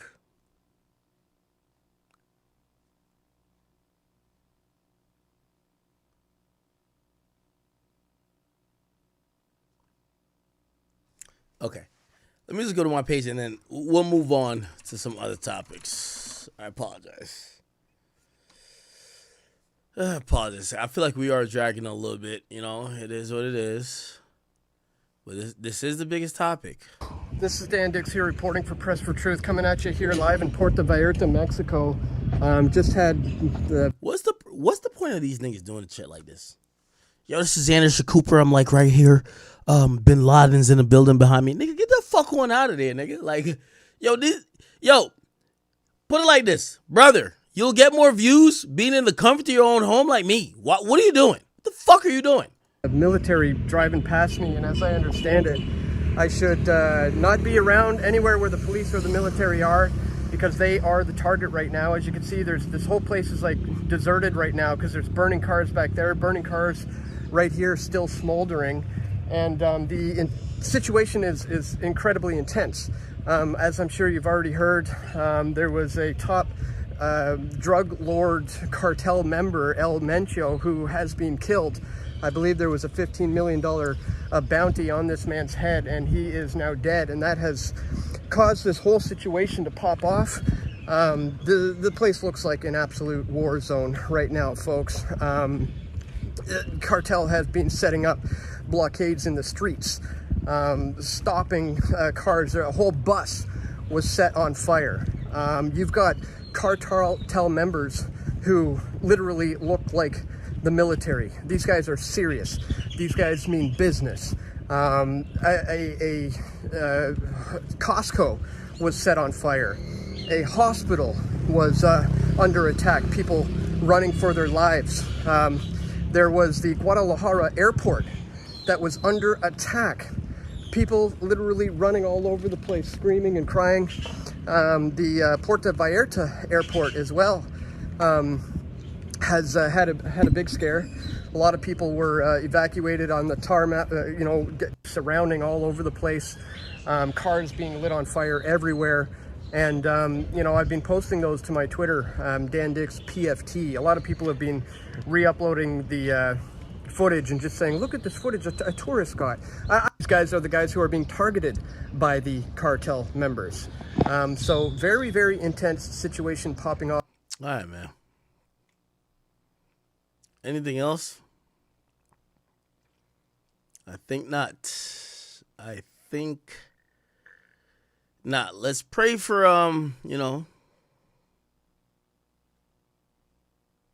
let's pray for peace. Okay. Let's pray for peace. Okay. All right. Enough. Y'all, congratulations are in order for NBA YoungBoy, who has shared important information that his 13th child is now here. If you guys haven't kept up with the series and life of NBA YoungBoy, he posted his beautiful fiance in, the maternity ward, where supposedly she just had her second child, or no, third. I mean. How do you feel?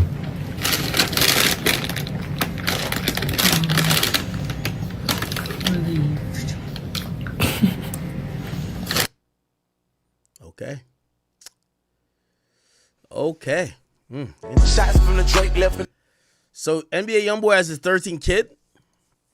A few interesting things, as we, if we're talking about YoungBoy here, and I'm very happy for him. We're going to get to the King stuff in a minute. However, it was kind of like shown on social media that one of his baby mamas, Ayanna, which is Floyd Mayweather's daughter, she's kind of popping out and showing that, she might be like that. She's a little gangster with it. She was showing off her gangster vibe while bumping her baby daddy YoungBoy's music in a Lamborghini. Check this out. Shoot a nigga up, you ain't gon' fuck with me. It's up with me, face on the T, ain't stopping till they out the street. I throw them threes, I bang them beats, I wipe his nose, the bitch ain't smoke. Oh shit. Yaya Crip or something? I throw them threes, I bang them beats, I wipe his nose, the bitch ain't smoke. It's all the Beretta, plus this bitch a 9. All this happen every time, yeah, it should've. I mean, she knows the signs, like the little symbols, right? So people are just fascinated by this because she's not only NBA YoungBoy's baby mama, but she's Floyd Mayweather's daughter, and people feel like, oh, hey, like you trying to channel like you've lived a street life or you're into street stuff is a little bit confusing, but I let her rock. My official opinion, I think she, to me, is blatantly clear that, man, she love her some YoungBoy, man. I don't know what their issue is. I hope they work it out. But am I shocked or surprised that she's, kind of displaying the side of her? No. I think the majority of, women in her mindset, they have made up their mind about what life is going to be. And by the way, I honestly do believe that all these girls just want YoungBoy. I've never seen so many women crave his attention, do anything to entertain him. It's kind of, I don't know, man. I really don't know. Anyway.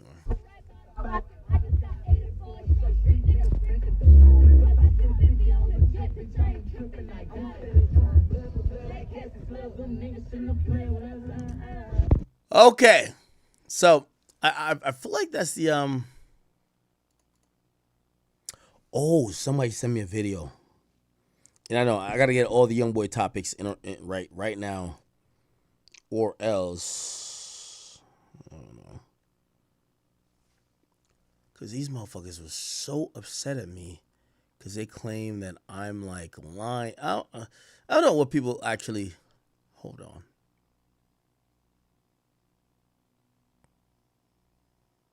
Give me 1 second.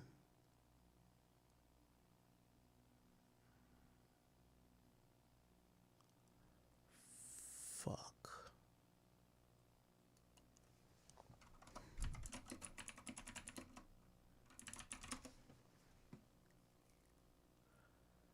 Wait, where is it? Oh my God. All right, give me 1 second. I just wanted to watch this video with y'all because like I seen it in my DMs and you guys send me pretty good videos and I want to react to it. I might not be able to find it though, but I'll try. Give me 1 second.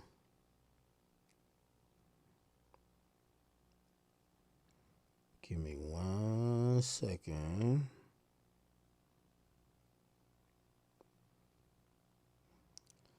Give me 1 second. I'm gonna find a bit.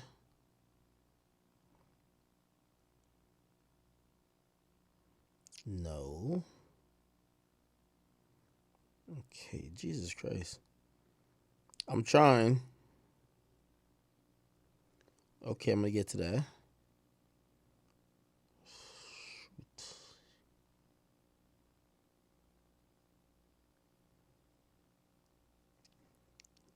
If I can't find it,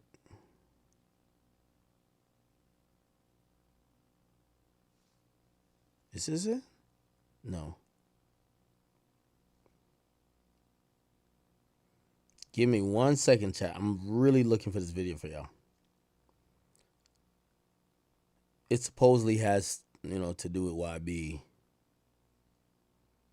So I'll react to it. Mm-hmm.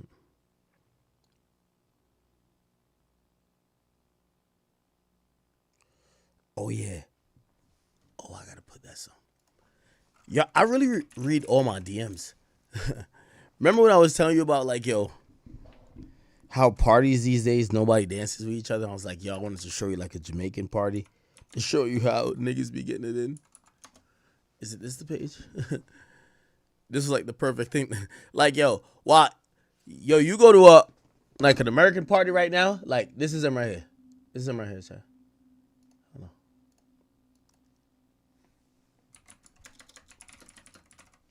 This is them right here. Hey. This is her.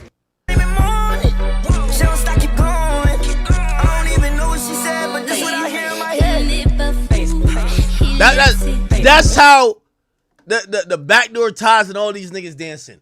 Yo, man, I Jamaican dog. Yo, you go to a party, like, you ain't gonna catch me in them parties. Them type parties, that's not my type parties. You go to a party with me, this how you gonna catch me. Straight up.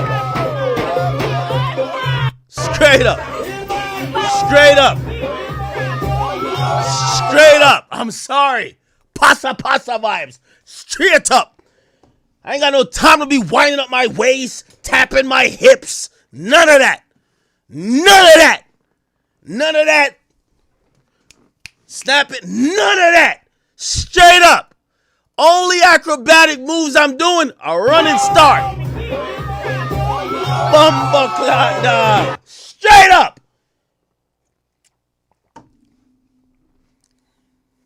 Yeah. Oh, yeah. Sorry to tell ya.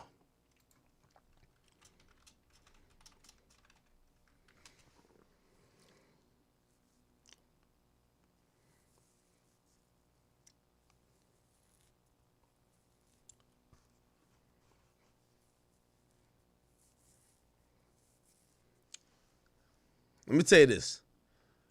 You go to one of these parties over here, I'm telling you, like, well, I guess I'm older at this point. Fuck it. Look.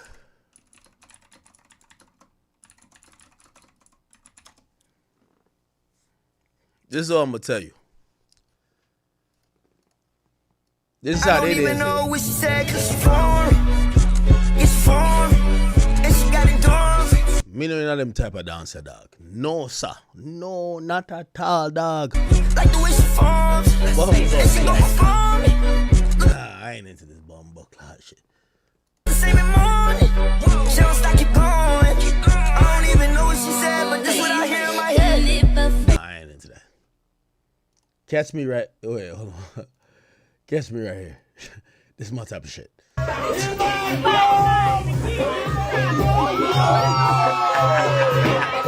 I'm sorry, Chad. I'm Jamaican. I'm Jamaican, dog. I'm Jamaican, dog. Yo, me and my mans ain't rehearsing nothing like this, dog. No, sir. Yo, before we go to the club, we're not in the mirror like, yo, you come here? I don't even know what she said, cause she formed. We ain't doing this. I'm not doing it. I'm not doing it. No girls fitting to this type of method right here. Like the way she forms. No, sir. These niggas like they ready to strip with each other. No, sir. Man, ain't none of that. I don't even know what she said, but this what I hear in my head. Nah, I ain't into that.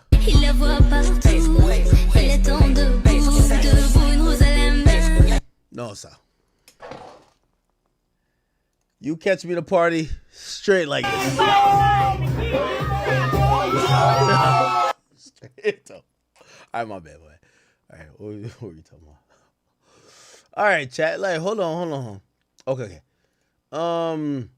Wait, we're not past this elemental. We are past elemental. Oh, no. I was trying to show y'all something. My bad.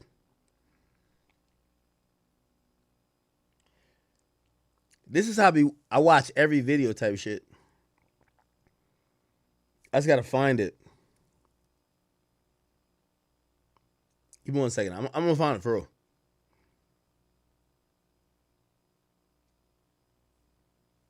Ooh, I gotta talk about that too.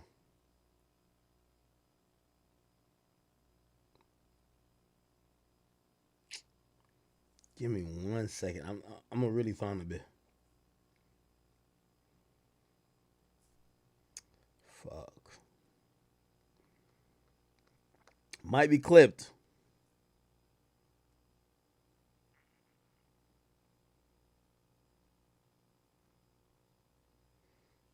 All right. Probably can't find it, but Jesus Christ.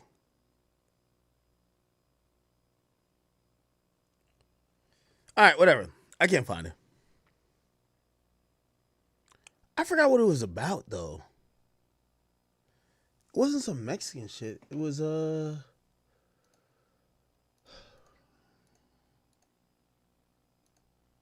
right, move past all this. Oh, no. It was about, Young Boy and them. It was about Young Boy. Oh, that's what it was. It's about Young Boy.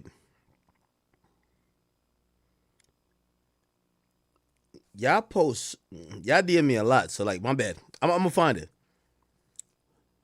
But somebody, like a couple of y'all sent me some shit.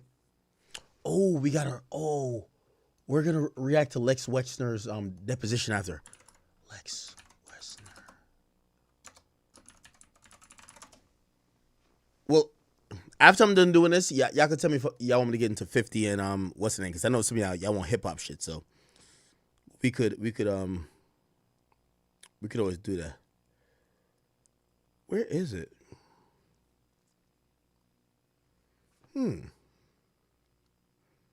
right, give me 1 second. I'm just trying to figure out where the fuck all of this shit is.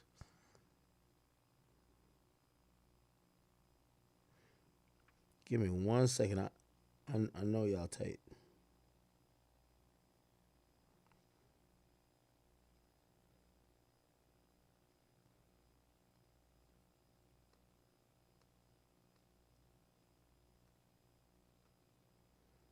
I think it was this blogger. I just can't remember what it was called.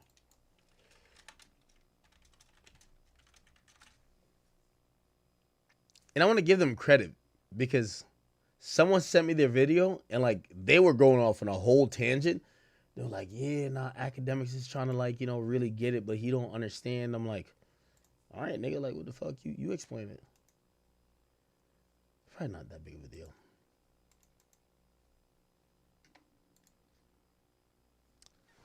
Really? I can't find it?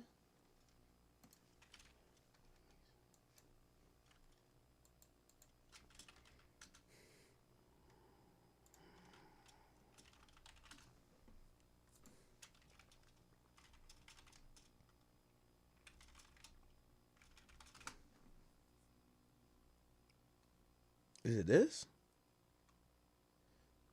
Oh my God! Give me, literally. I'm not gonna do what we did with the 50 Cent stuff. Not 50 Cent. I mean, Meek Mill stuff.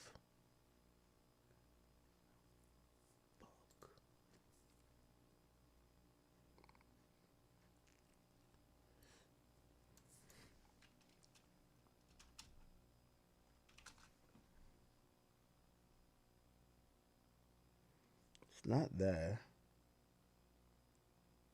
Is it this? Oh, maybe I found it. Maybe I found it. I think this is it. Okay, I think this is it. Okay, cool. All right, so, hey, I'm just playing this just because, I know some people feel like, sometimes I'm acting high and mighty. I'm not. I feel like I'm just kind of going off information I know. But a couple of y'all sent me this video, and I'm not even going to have no information on or whatever. I'll just play it. So, remember I told you about, like, whatever. Remember I told you, obviously, well, NBA YoungBoy has been addressing, like, this quote-unquote fake page. I'm so good. That he claims he doesn't have, right? He's told me directly he doesn't have it. He said it publicly he doesn't have a fake page. But apparently, a lot of people, like, there is a growing audience that's like, yo, YoungBoy's lying to you. Now, granted, I told you, I went through a lot of memes. I talked to Ice Spice. I really have no proof. And I really think that he doesn't have a fake page. And I do know mad people impersonate him. But there are certain people who are like, and it's like girl pages. They're like, yo, bro, just to let you know, that page, mad girls have linked this nigga off the page. And I'm like, actually linked? Anyway, I want to shut the fuck up, and I'm going to just let them kind of get their shit off. I really got nothing to kind of add to it. But, I when I got sent this video, I'm going to go through the comments real quick. And I just want to tell you a little bit how humble I am. Because some people said, look, somebody says, well, first of all, this says academics is a leak in YoungBoy's camp. And I'm like, what? Like, YoungBoy doesn't tell me secrets, bro. Sorry. Then somebody said, I searched you for an hour. I was thinking since day one because academics trying to keep up, but he can't. He's putting out wrong information. So I don't know. So they're saying that I'm wrong. I don't give a fuck. I watch a little bit of this if you care about the YoungBoy, like, universe. This person has it right. I'll give them a shout out. Their name is Since Day One. I don't know, bro. Let's watch. I'm gonna fuck you like we laid up in the north side. I'm not. Don't worry, we're getting to 50 Cent and 50 and T.I. after this. I was working on another boy as well as okay, you made me feel down. I'll put this on 1.25 just to make this a little bit more quicker. Playback speed 150. That'll work.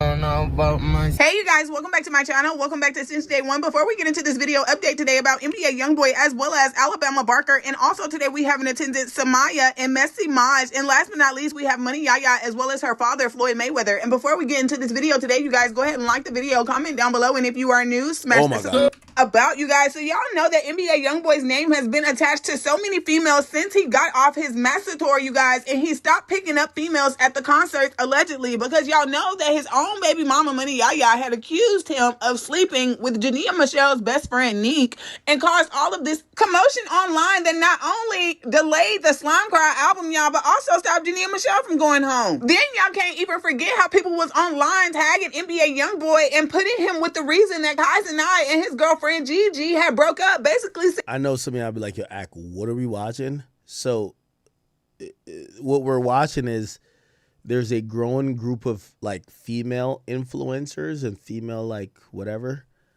Like, again, I've told y'all what I've heard and whatever. I'm like, this stuff is fake.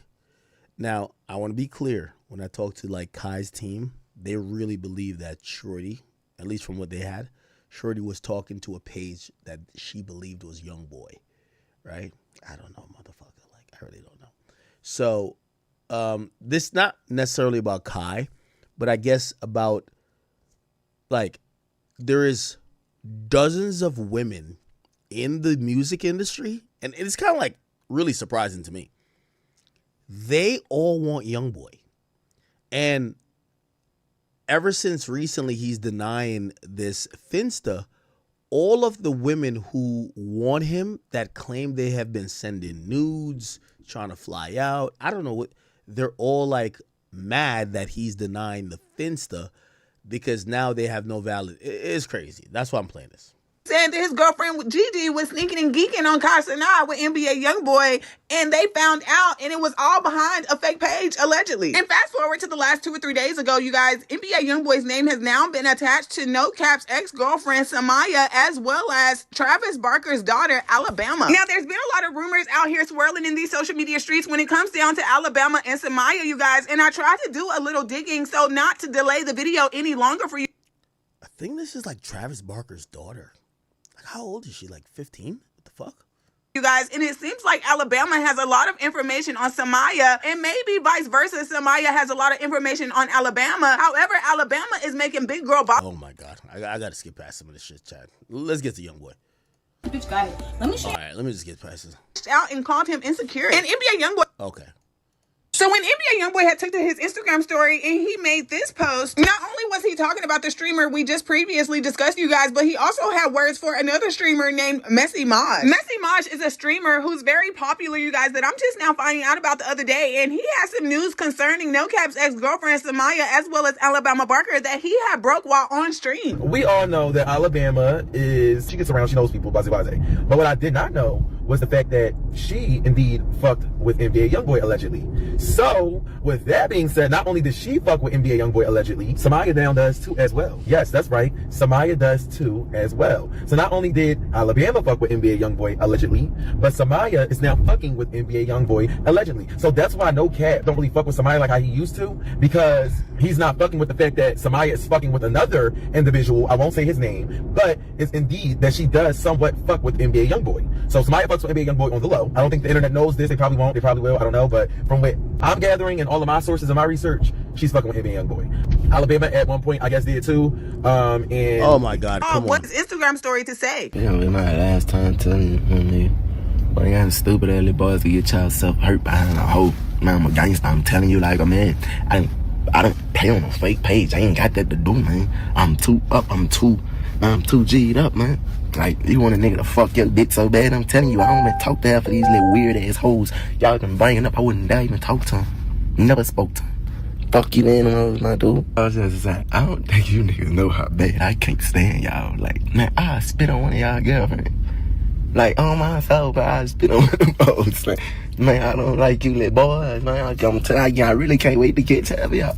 Man, fuck you, bitch ass nigga. So once NBA YoungBoy had confirmed that was not his fake page, allegedly, he came back to his Instagram and he posted it for the world. So this is where the drama lies.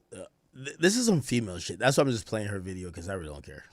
To see, and he captioned it, "That's not me on my daughter, #fool." And that's when Messy Maj went back and got on stream, and he had this to say. Because Alabama and them kept making it seem like he was texting them when he in fact never did. Now why would NBA YoungBoy post this on Instagram and let it be known that that's not his account 19 seconds ago? Y'all see it? 19 seconds. Let me go ahead and flip it. Because he knows that they're going around saying that he texted them. NBA YoungBoy made this post 19 seconds ago. That's his account.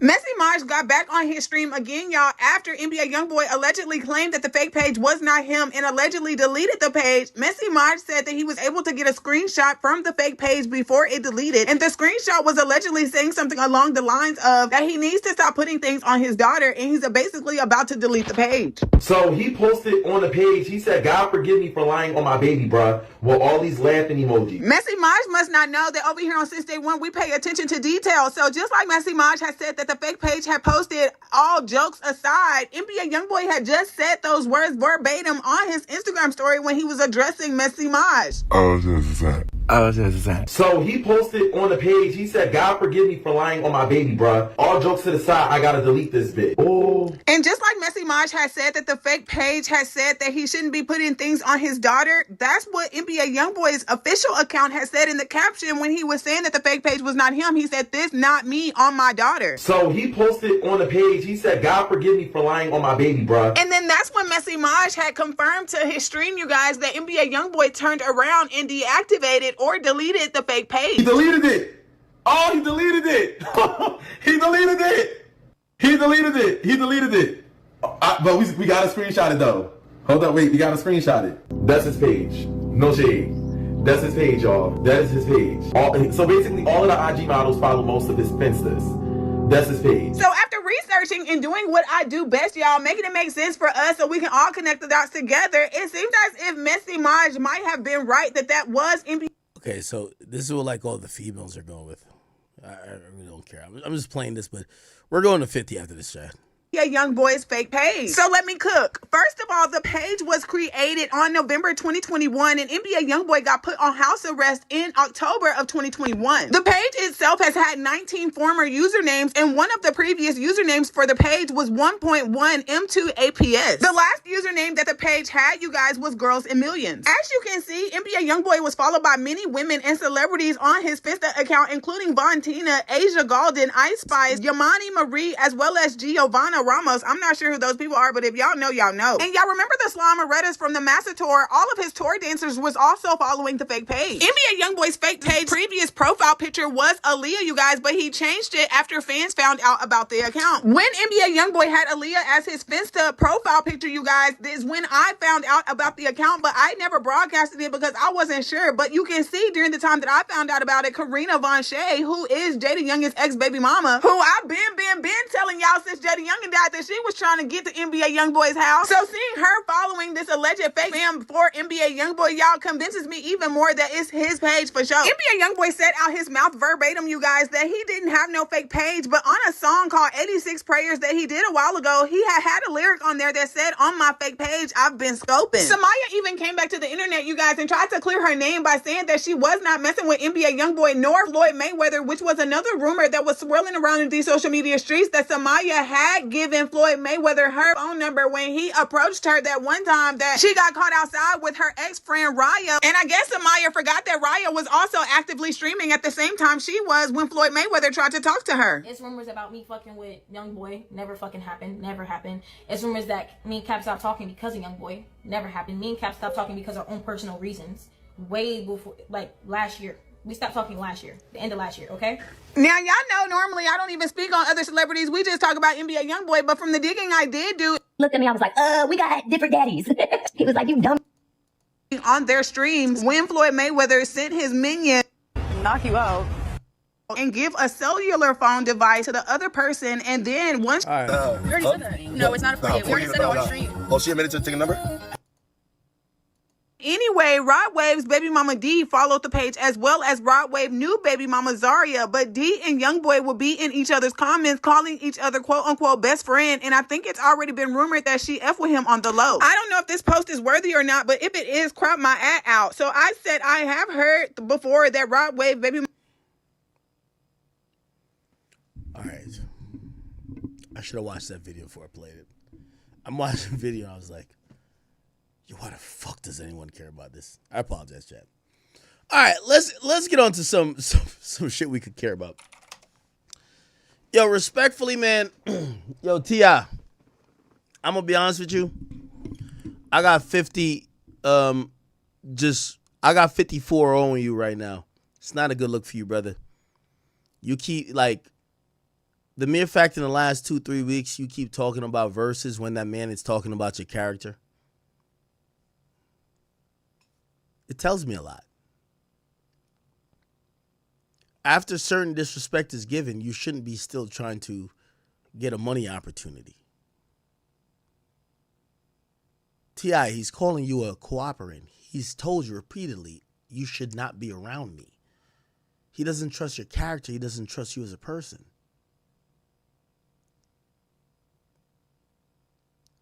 So, if you guys don't know, the back and forth with T.I. and 50 is going on in a while. And like, it looks like 50 took a little break from bullying the senior citizens, and he posted something on his Instagram today. And that post was pretty, inflammatory. His post was this. It was T.I.'s wife, and he said this in the caption. He says, I keep saying, keep my name out your mouth. Are you okay? Now, this is Tiny if you don't know. She's married to T.I. I would imagine that he's not dissing a woman. So he's trying to use her to attack him. Nevertheless, I looked at this and I said, man, I know 50 has no really rules or bars when it comes to beefing, but is he going too far? We've seen how that turned out when rappers like to, diss their ops baby mama, their, relative. And sometimes it doesn't turn out too good. So I was kind of looking at this and I'm like, yo, is 50 going too far? Right? And that, image was quickly answered by none other than T.I.'s son, whose name is King. This is what he said to his Instagram. Mama dead as fuck, nigga. Dig that bitch up. How y'all bitch ass niggas raised? I'm not raised like that. I don't go. I'm not going about my mama, nigga. I'm not going, nigga. So tell your dead ass mama dig her ass up and post a picture that look better than my motherfucking mama, nigga. Fuck wrong with you, nigga. Y'all niggas better tie y'all motherfucking shoes. Y'all niggas don't know who the fuck y'all fucking with, nigga. You better put that music up and nigga shut the fuck up, nigga. Cause all that other shit ain't gonna get it. On my mother. Your mama dead as fuck, nigga. Wow. Dig that bitch up. Bitch ass nigga wanna say something about my mama, your mama dead as fuck. Nigga not going. Nigga not going. Now what the fuck you gonna do about that? Nigga not going. I don't give a fuck about how nigga play it. Nigga not going.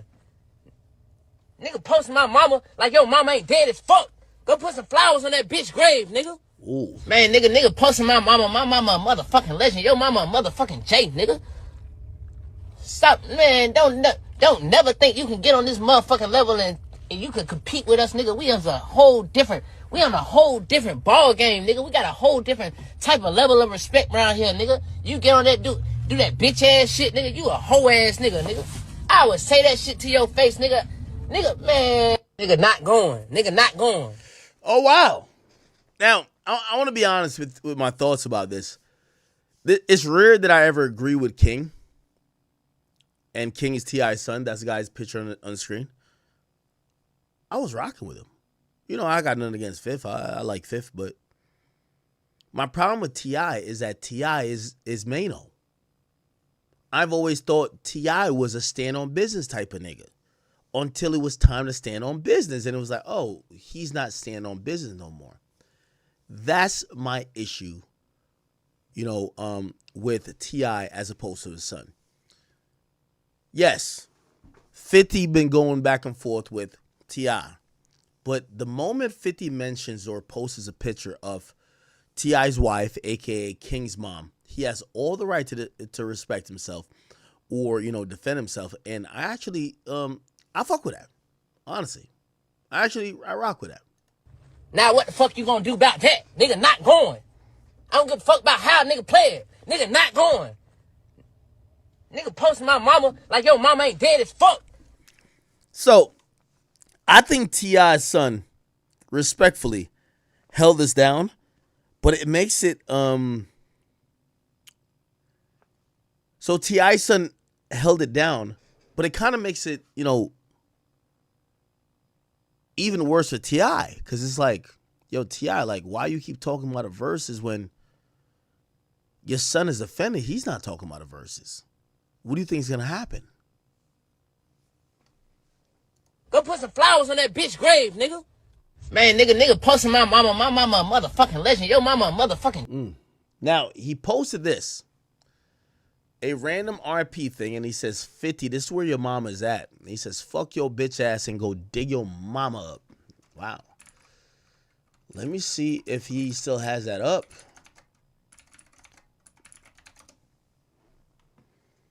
Oh, he did. And by the way, he posted another picture, which he said, fuck your bitch ass and dig your mama up. And it appears to be the like actual tombstone or headstone of possibly 50 Cent's mama. Let me Google. Who is 50 Cent's? What is the name of 50 Cent? Oh, his mother's name was Sabrina Jackson. Oh, shit. Wait. That's not the actual. When was Sabrina Jackson born?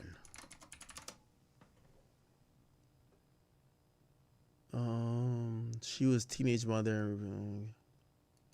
We know in 50 that was born.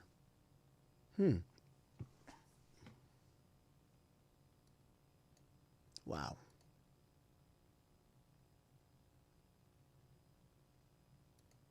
Wow.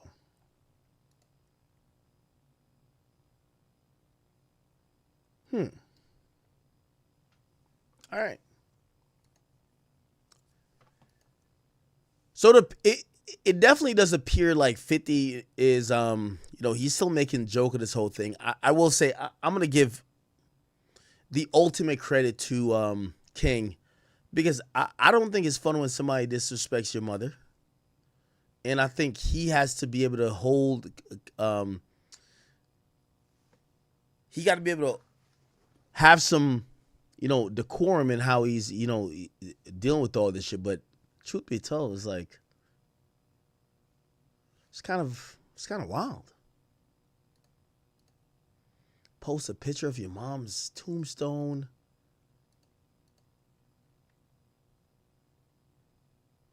We've heard 50 kind of celebrate his mom before, but shit, I don't know. All right, so she was a teenage. Okay, anyway.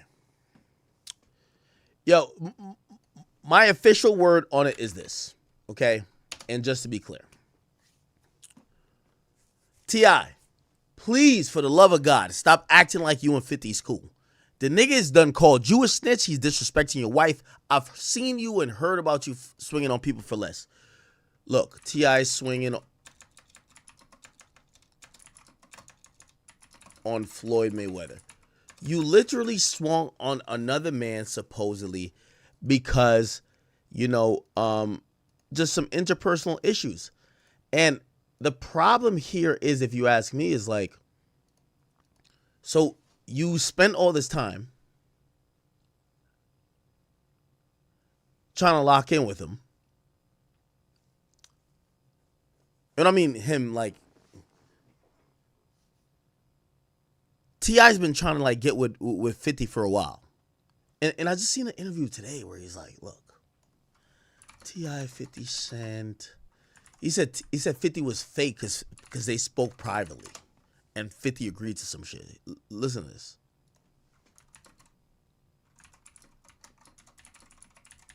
He claimed they agreed to something before. Which that was the first time I heard that. Here we go. It's like, it was really about celebrating each other's catalog. Me and that nigga talk back there, bro. What? This shit, I ain't just called a nigga out the blue. Yeah. Me and that nigga talk back there. You talk about you and 50? Yeah, man. We talk about this shit, man. This shit just come out of nowhere.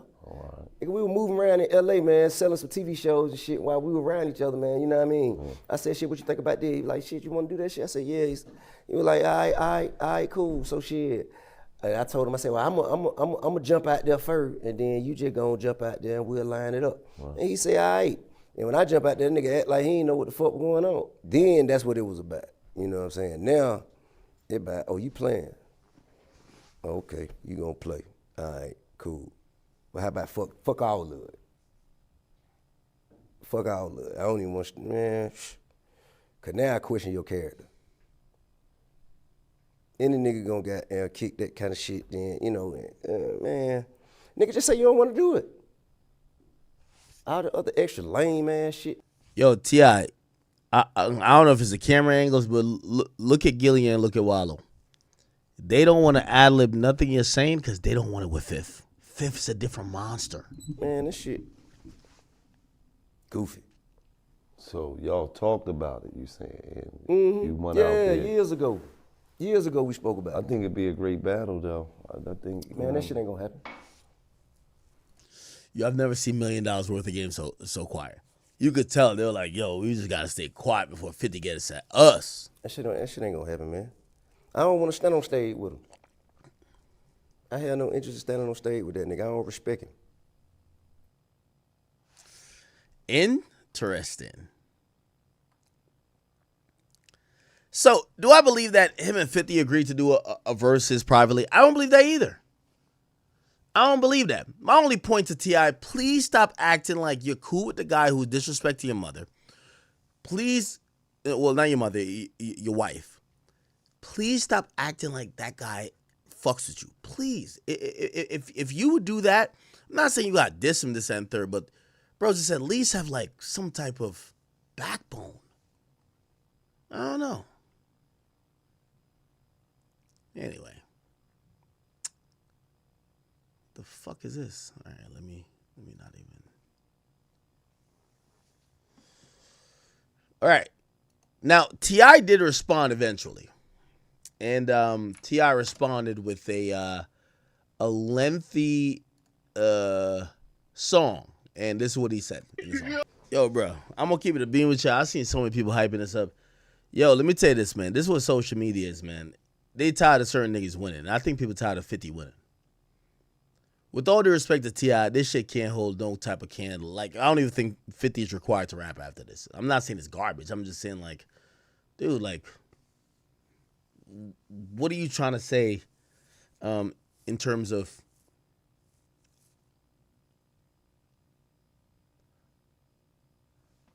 I don't get why the song exists because the song does nothing. That's my point. Does nothing. Oh, okay, you dropped the song. Does 50 gotta respond, or can he just keep trolling you about you being a cooperator? It's like when Fab and them dropped the song, they're like, oh, he's gonna have to respond. No. He's just gonna buy the building that y'all recorded, now it's his building. So what do you want to do? Foreign cars with the first fucking R&B star. Oh, you niggas want war. Okay. So I don't think this is as much of a response, but hey, if he wants to consider that, fine. All right.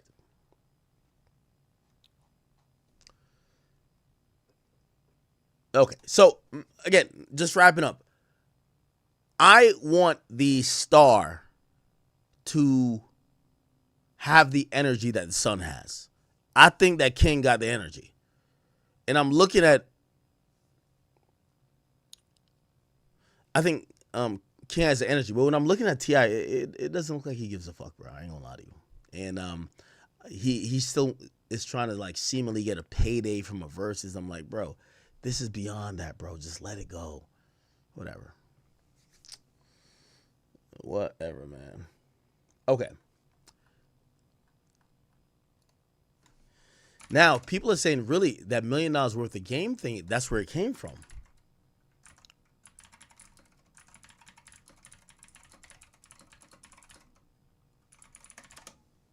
Here we go.